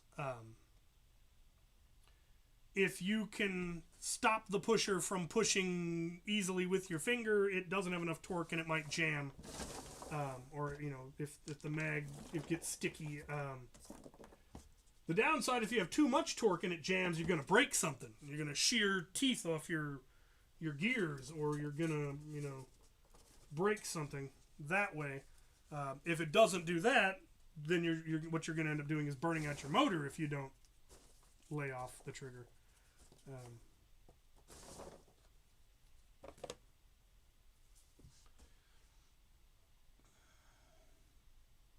Is there a variant of the Colonel WAF 77 that isn't as expensive? Not that I'm aware of.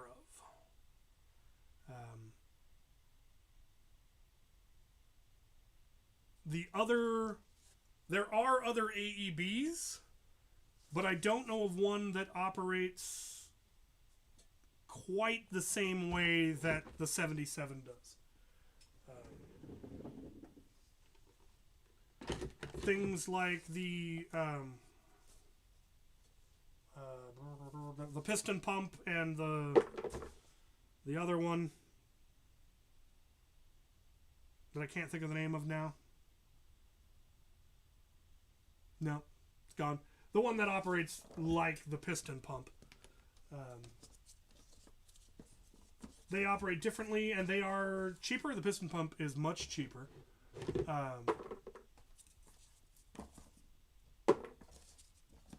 The 76 was just a Stampede.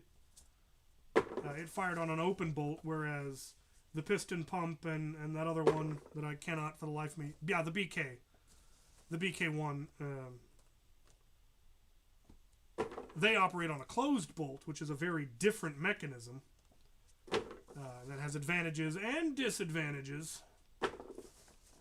The advantages, all the advantages that come from firing on an open bolt or a closed bolt, accuracy, response time, all of that is improved when you fire on a closed bolt as opposed to an open bolt. But it's more mechanically complicated, leads to more jams and more issues. Not bad, they're fabulous blasters, but in the long run, the simpler tends to run smoother. The 77 is not simpler. I believe it also operates on a closed bolt. It is also a nightmare to maintain. People sometimes ask me, what's your least favorite blaster to fix or to open? And right now, it is the 77, because the gear, it doesn't have an independent gearbox. The shell of the blaster is the gearbox. And so when you open it up, all the gears fall out. And then you have to figure out how to get them all aligned and get the pins to line up on both sides of the shell. And it's not okay. It should be a self-contained unit.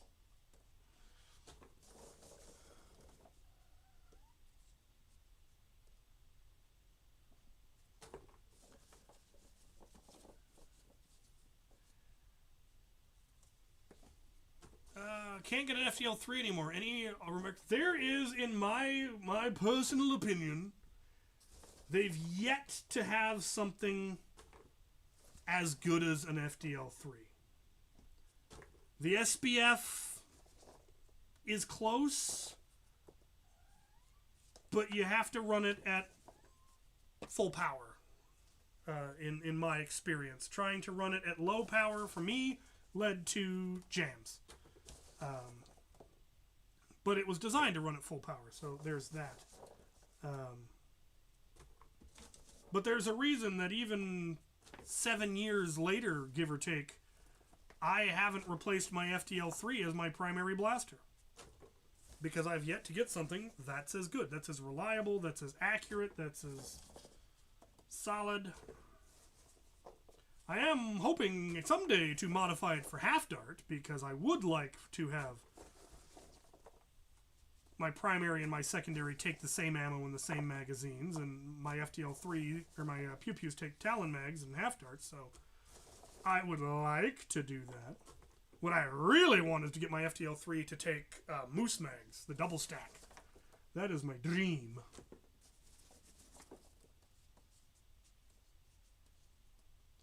You know, maybe. I have gotten a lot of very powerful and very expensive blasters in the hope that they would be an acceptable replacement. The Stinger, for instance, was I regret that purchase, because that was a very expensive paperweight.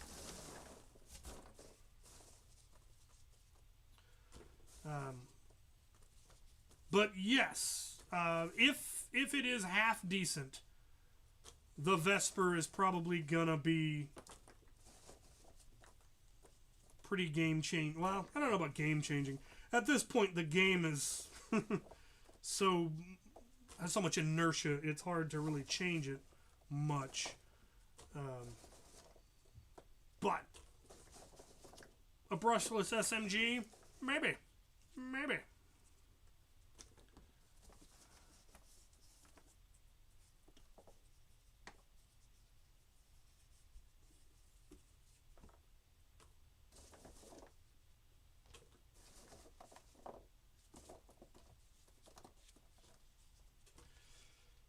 The question will be reliability. That's the biggest thing, is that I'm replacing my HVZ, or I'm wanting to replace my HVZ primary. And most HVZs are very unforgiving. You make one mistake, and you are now tagged and you're a zombie. So, one jam. And that's it. Your primary jams at the wrong moment, you're tagged, you're turned, you're a zombie for the rest of the game. That's how I got taken out at Survival Fest. It wasn't my primary that failed, it was my special ammo blaster. My Mega XL blaster failed, and it was entirely my own fault. I had not properly maintained it. The O-ring had dried out, it needed to get lubricated, and I hadn't done it. That's on me. I mean, I hold no ill will for Survival Fest for how I went out. It wasn't their fault. But it did. It sucked. I mean, getting taken out in Mission 1, not fun.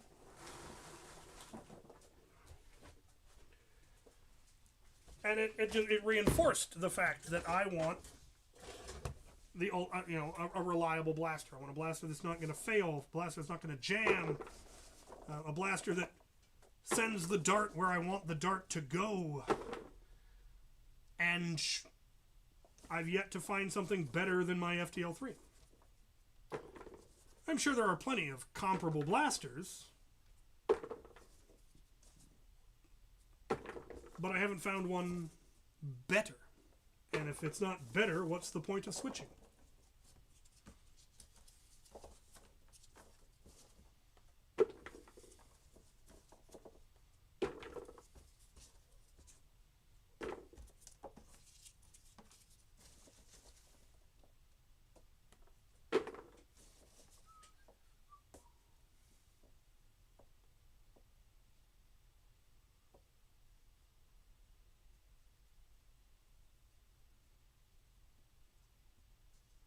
Yeah, I saw your email. You got a proton pack. That is awesome. They are fabulous. Well, technically, you got an infinite pack, I imagine. They're not proton packs anymore. I wonder if they got a cease and desist about that.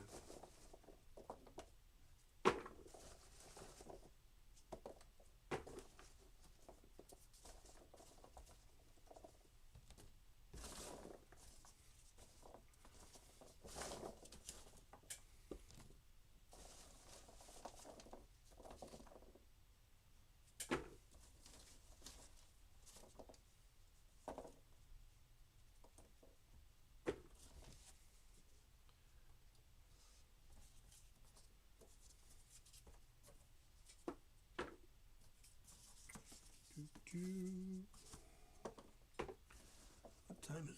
7:30? Okay, making good time.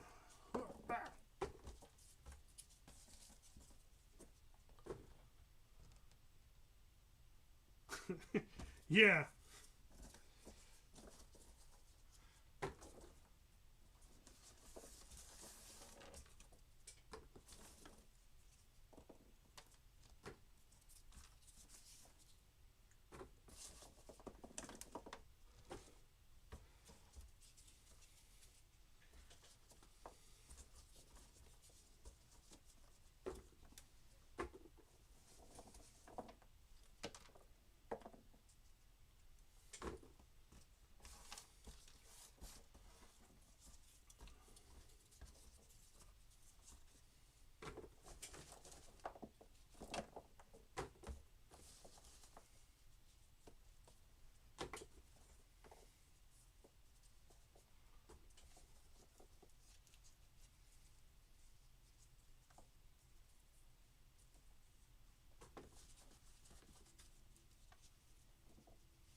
Technically, anybody can make an FDL3.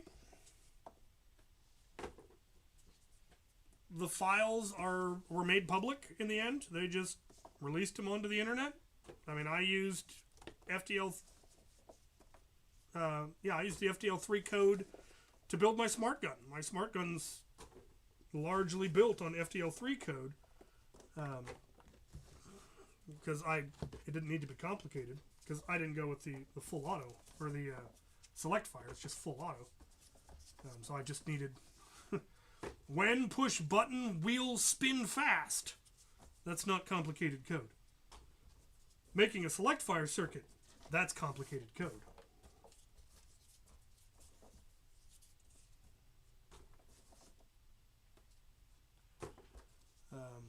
The trick is getting the hardware. Especially the motors. I don't think they had a custom PCB. Now that's why even if you could, even if you had the files for the Pew Pew, it wouldn't do you any good because it's custom PCB and I think custom solenoids. I have no idea what motors the FDL3 took. I don't think it would really matter as long as they fit. I know there were a bunch of different motors over the years which had different mounting points, which meant different wheels, which gave me some grief when I went to try to replace the motors in the wheels in Sergeant Deplorable's FDL, because the replacement ones I got came out of a blaster that had different motors and therefore different mounting points and therefore wouldn't work.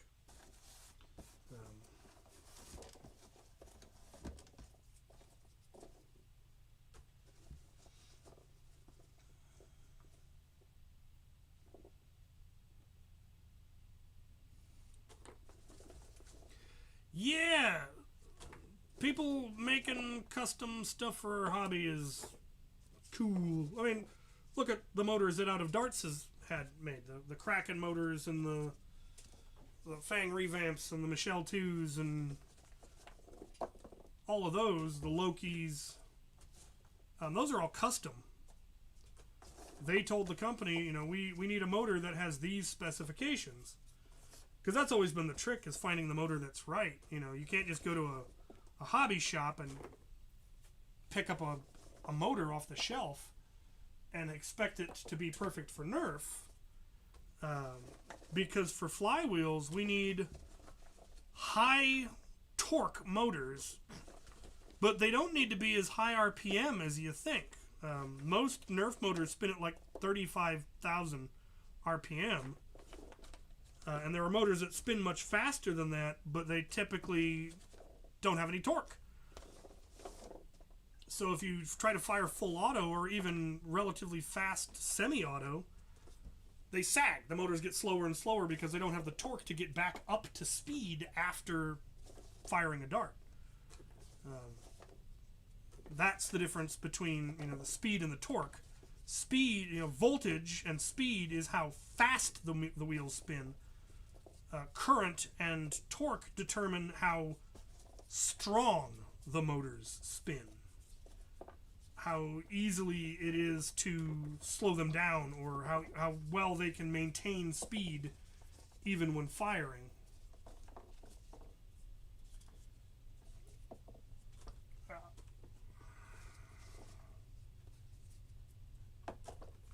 So people did a lot of research. They tried different motors at different RPMs and figured out, okay, this is the ideal RPM for this kind of performance.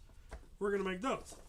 And then people did more math and more research and discovered, okay, yeah, but if we increase the crush and we do this and we do this, well, now we can get higher and higher. And so you've got, Band Blaster stuff and Banshee stuff, and then we discovered brushless, and that changed everything. But brushless is a lot more complicated. Brushless requires a computer, requires code, requires more hardware, ECSs and more wires, whereas brushed motors, negative, positive, motor spin. Yay!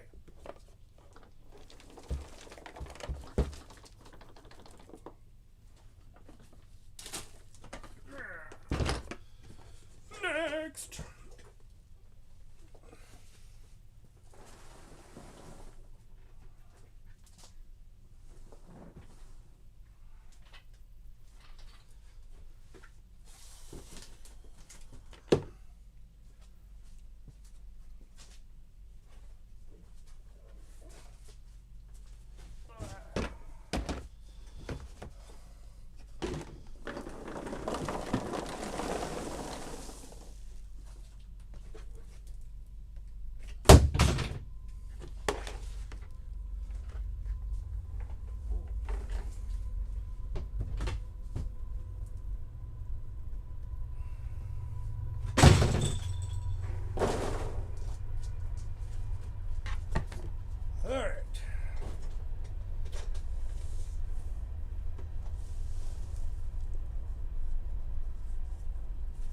Is the Lotus magnetic system still out there, or has it been scrapped? So, the Lotus system itself, I believe, no longer exists.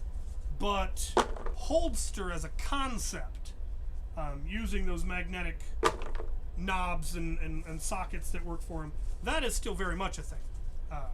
Out of Darts, I believe, still sells the Holdster magnets and the clips. And then it's just a matter of 3D printing them out. So that's still out there. But I don't think, as far as I know, Lotus is no longer a thing, which is a shame because they were really nice. Part of my primary loadout still involves Lotus, and I design a lot of my stuff around my Lotus holsters. What is the hardware for the FTL3? So, the motors, the board, the wires, the switches.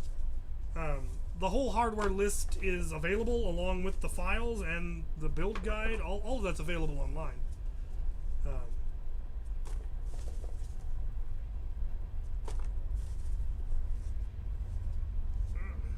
Faux berries. So always one. They always sneak in somehow. Somebody brings them.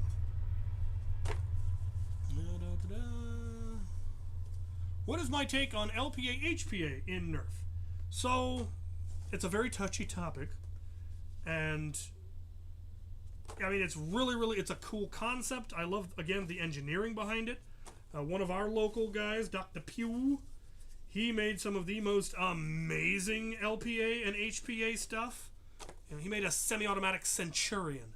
He made a semi-automatic Roto Fury. He made a semi-automatic Fortnite grenade launcher. He made an LPA fully automatic crusher. Just amazing things that you can do with it. You can also make things very, very powerful with it, which is all, you know, one of the things people loved about it. You know, if people have managed using compressed air, people have gotten darts to break the sound barrier. And so people are afraid that, you know, it's going to be too dangerous and you're going to hurt people. That's just a matter of regulating the power. Okay, you know, you chrono it just like you chrono every blaster, and if it's hitting too hot, you don't allow it. The big issue that people have, the concern that people have with HPA and LPA is, especially for event runners, is they don't understand it well enough to be able to determine if what you've brought is safe or not. And because they are responsible for the safety of the event, a lot of event coordinators just don't allow it because they're not sure it's safe enough. And the big concern is that something with that much power has the potential to be that much more dangerous. Anything that stores power, if all of that power is released at once, it's bad. You know, if your lipo goes bad, it's going to catch fire and it's going to melt itself. If your springer goes bad, your spring sproings, and yeah, that could be bad. If your compressed air tank fails, you have a grenade. It's very unlikely if done correctly. Obviously, you know, a lot of airsoft uses HPA. All of paintball pretty much is HPA. It can be done safely. But if you don't know enough about it to know whether what they've brought in is safe or not, that becomes a genuine concern. I have built HPA stuff. I've built well, I don't think I've actually built anything that qualifies as HPA. I have the materials for it. I have the knowledge of it, vaguely. But I've done lots of LPA stuff. And LPA is fine. That's, you know, Titan tanks and XBZ tanks. That's LPA. That's, you know, Titans are LPA. It's compressed air, but it's not... It's one shot's worth at a time. There isn't a tank storing lots and lots and lots of PSI that gives you lots and lots and lots of shots before you have to get it recharged. You know, and you can have a little compressor that recharges it as you go. That's what Dr. Pugh had. He had a backpack that had the air tank and a compressor in it, and it just...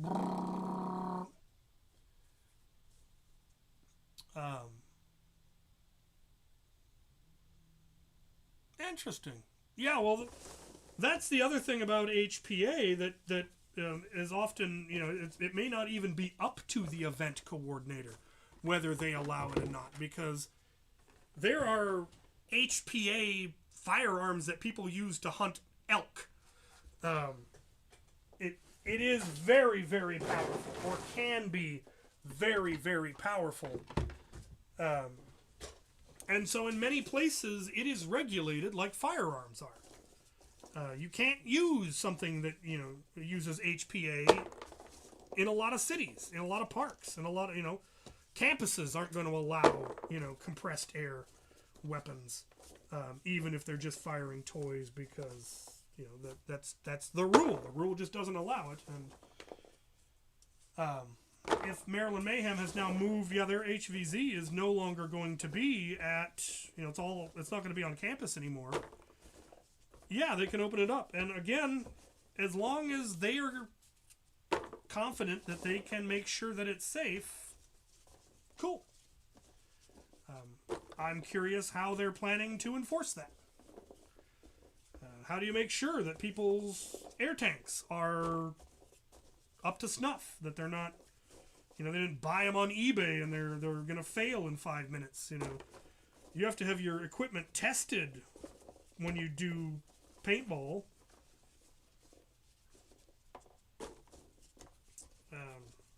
I'm wondering how they're planning to deal with that, or if it just hasn't occurred to them that they need to.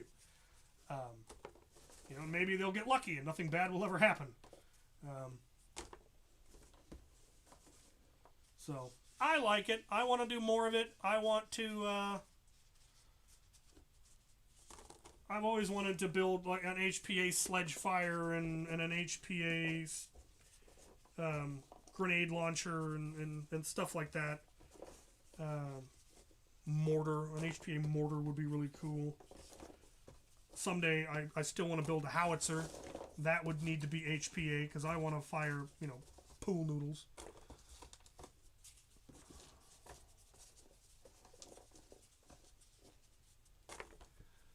Always been a fan of Rival with internal magazines, Chronos 3 shells because of how easy they quickly have to top off and scavenge for ammo compared to normal darts. That is 100% valid. That is one of the biggest benefits of the Rival line, in my opinion, was the ability to top off. I always love that as a feature or as a gimmick, as an option. It's why revolvers are great. The downside, the upside is yes, you can top it off as you go. The downside is that once you are out, it's slow to reload. If you keep yourself from ever running out, you're golden. But if something comes up and you do have to just dump, now you are out. Whereas magazine fed, when you're out, you swap magazines and you're reloaded. Same goes for, hoppers. If you can just, dump Rival into your hopper from, paintball pods or whatever, you can keep yourself from running out. But once you've run out, now you're low.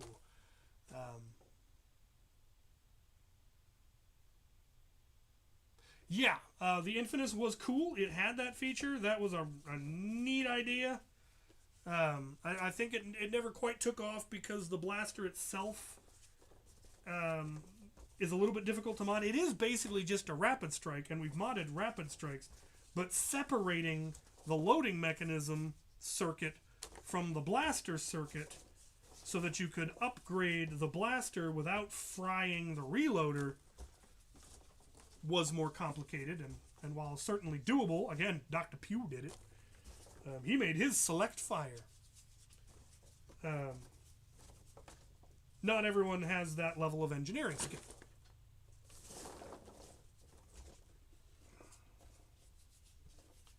But yes, the omni. That's something I mentioned earlier about Rival, is the fact that it's omnidirectional, that it's symmetrical, it's round. There's no front and back. Has a lot of advantages for reloading. You can pour it into a hopper. It doesn't matter. While there are hopper-based dart blasters, the dart, it's directional, and they're all a little hinky, but fun.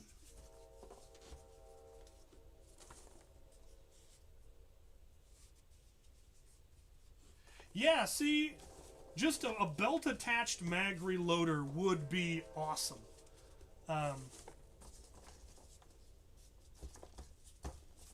Which, you could technically minimize an Infinus and make it into a dart reloader. And I'm kind of surprised I haven't seen somebody build a 3D printed one. That would be complicated. There's a lot of gears involved. And, didn't somebody make one shaped like a shark at one point?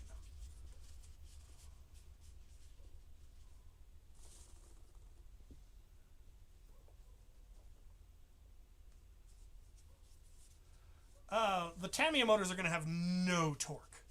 At 3.7 volts, you are going to have no torque. The way you do it is you just separate the circuit. You have one circuit for one and another circuit for the other. Alternatively, you can just put in a buck converter. Either way, you have to separate the circuit, but you can run them on the same battery just by having a buck converter that lowers the voltage to the reload so it doesn't damage it. Or you can just have a LiPo in there that runs your blaster and just regular batteries running the reloader.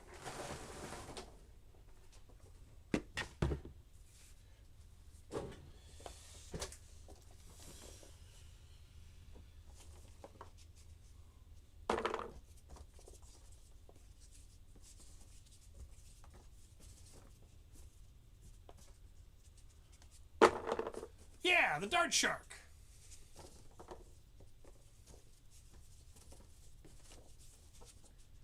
I'm old school. I know this stuff. I'm a very old man. See the beard?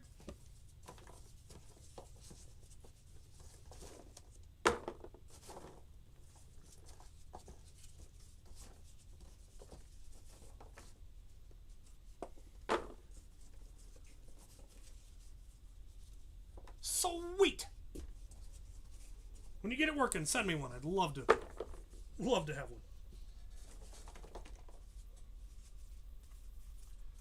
There was somebody, I saw a video long ago, somebody who had designed a blaster, and this is some crazy level engineering, that had a vacuum system that would suck up darts from the ground. There was a hose that ran down his leg, and so you just, put his toe close to the dart, and the system would suck the dart up into a backpack system that would then automatically reload his blaster. And I have no idea how well it worked, but that sounds amazing. We've considered things like that for Rival, which you could hypothetically make something that would vacuum up rounds and just load it into your hopper. The downside is if you used it outside, you're going to get so much debris, you're going to constantly jam your blaster. But if you were indoors, where it was relatively clean, this kid was playing in a gym, so, it worked. Train? Yes. FDL stands for Foam Dart Launcher.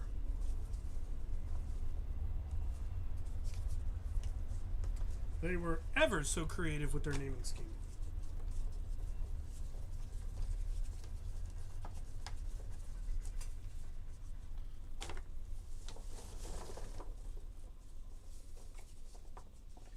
We did actually have somebody for a while at Borst who brought a shop vac in a wagon and was just shop vacking up the darts. It was a battery-powered shop vac.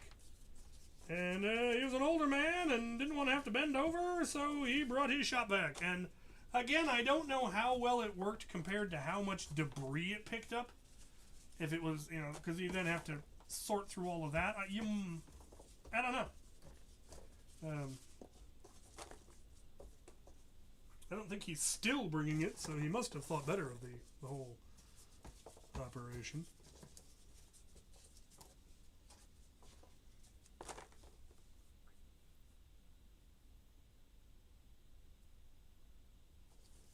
Yes, in general, most things aren't actually going to burn out from voltage. Volts don't typically actually lead to excess heat. It's the amperage. And the difference, it's complicated. It's electrical engineering. And I didn't understand it for the longest time, and I only vaguely understand it now. Voltage is pushed by the battery. Whatever the battery is set at, that is the amount of volts that are going to go out. And you need to make sure that the devices are, the components on the circuit are capable of taking that voltage, or designed to take that voltage. But most things can take a lot more voltage than people think. Wire. Like, you can put 1,000 volts through a single copper wire as long as it is very, very little amperage.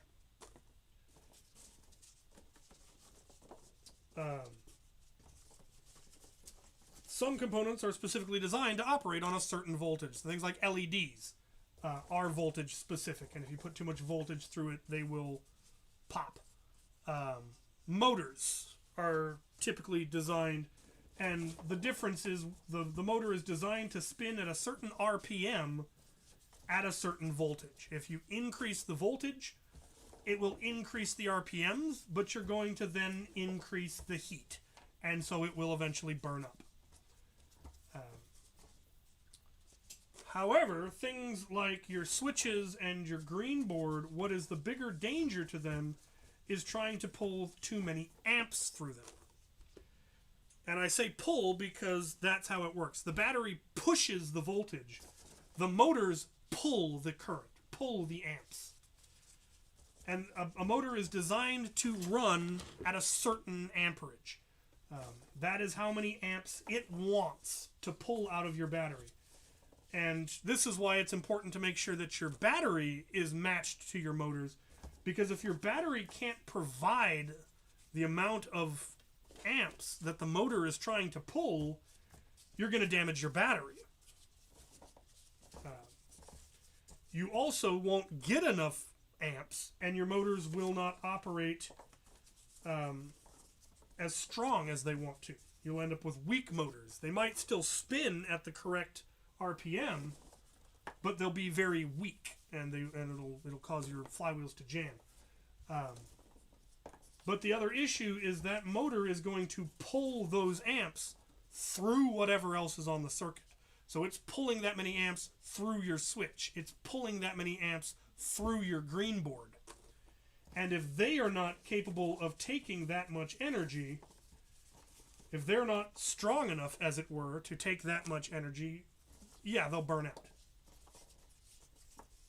And so, yeah, it's actually usually not that you've put too many volts through your green board, it's that you're pulling too many amps. But it can be both.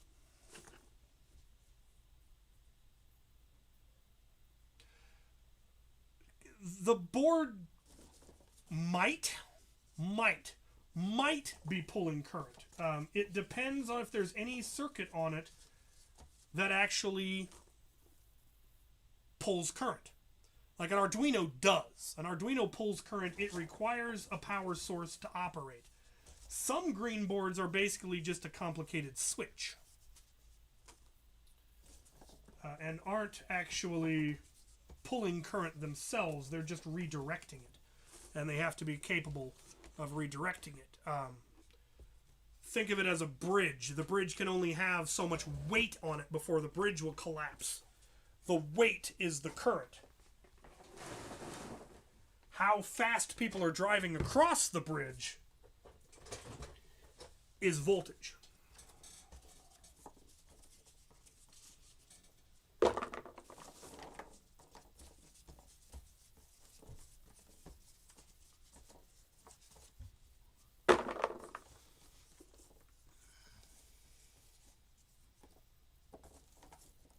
Also, so the circuit board would pull the same amount of amps from the motors. No. Well, no. The circuit board isn't going to pull the same amount. It's going to have the same amount pulled through it. A device will only pull the amount of current it needs.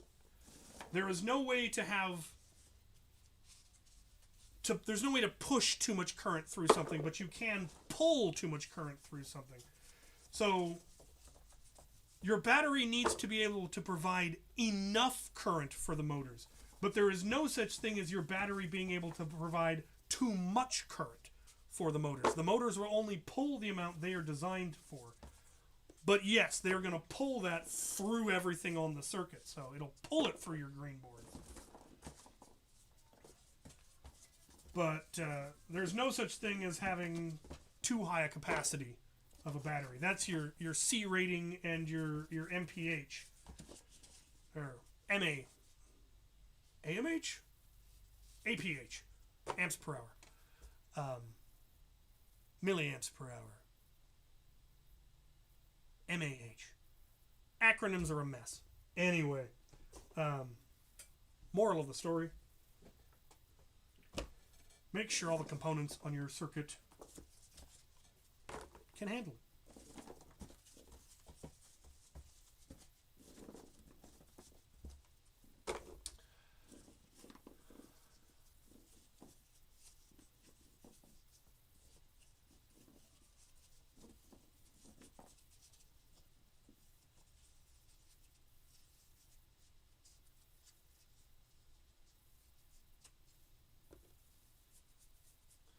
So, here's the thing about the amp rating on a motor. That rating that's given typically, whether it's, that 15 to 25, is that operating amperage or is that stall current? There is a difference.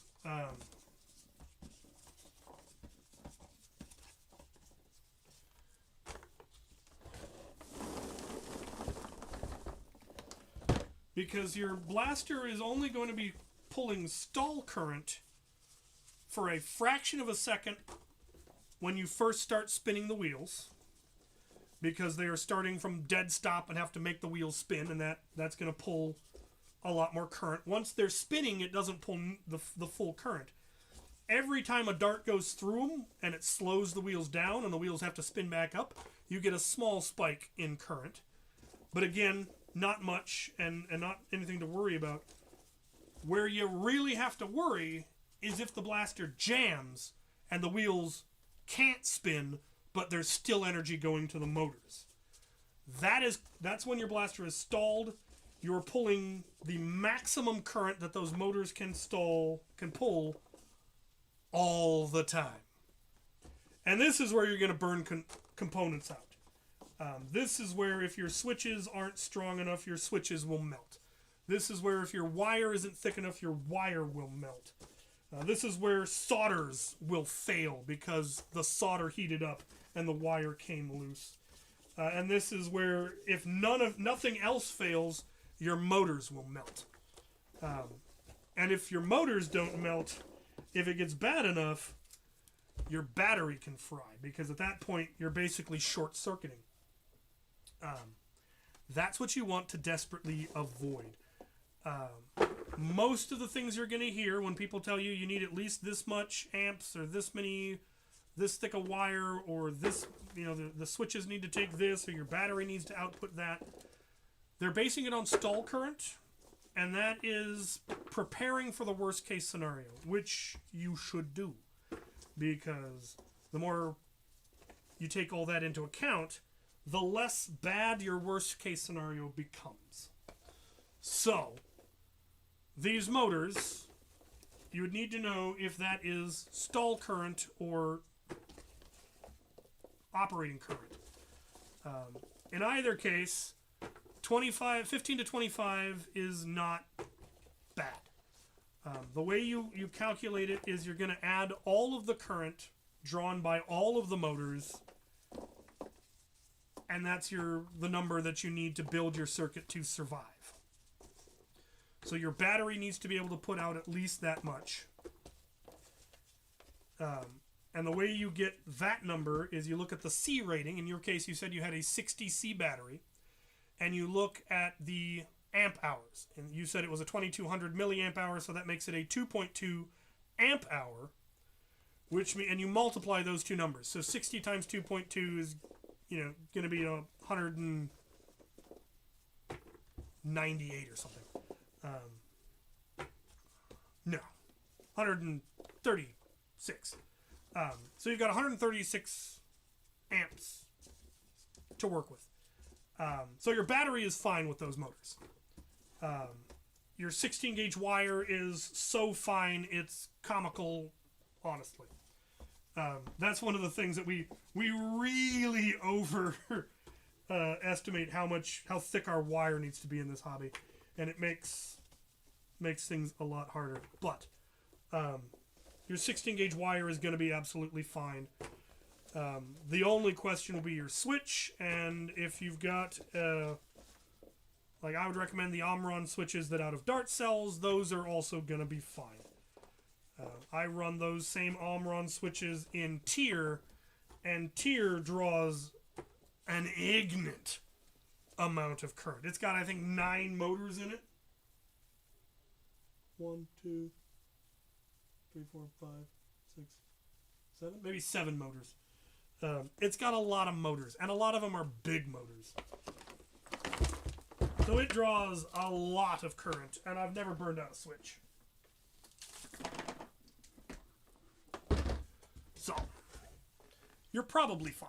As long as you're not just holding the trigger down until the motor melts, you should be peachy. And you shouldn't be doing that anyway. Alright.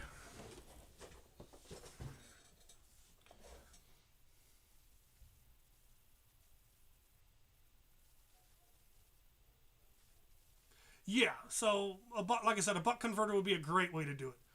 You would just make the pusher motor and the flywheels a fully separate circuit, pulling directly from your battery. Don't have it connected to the board at all. Just act as if it was a separate blaster entirely, and then have negative and positive come off to the battery, go to a buck converter, and send that to the green board and the Infidus. That's the easiest way to do it. That's how I did the pulse rifles that I have. I modified my pulse rifles because I didn't want to burn out the ammo counter or the sound. I just put in buck converters. Problem solved. Yeah, I'm actually going to call it 2. It is 8 o'clock. I've lost sensation in my left hand. It's gone numb because it's cold. And the darts are soaking all the heat out of it. And I'm hungry. I haven't eaten since breakfast. So I'm going to go eat some food and play some video games and have myself a lovely evening.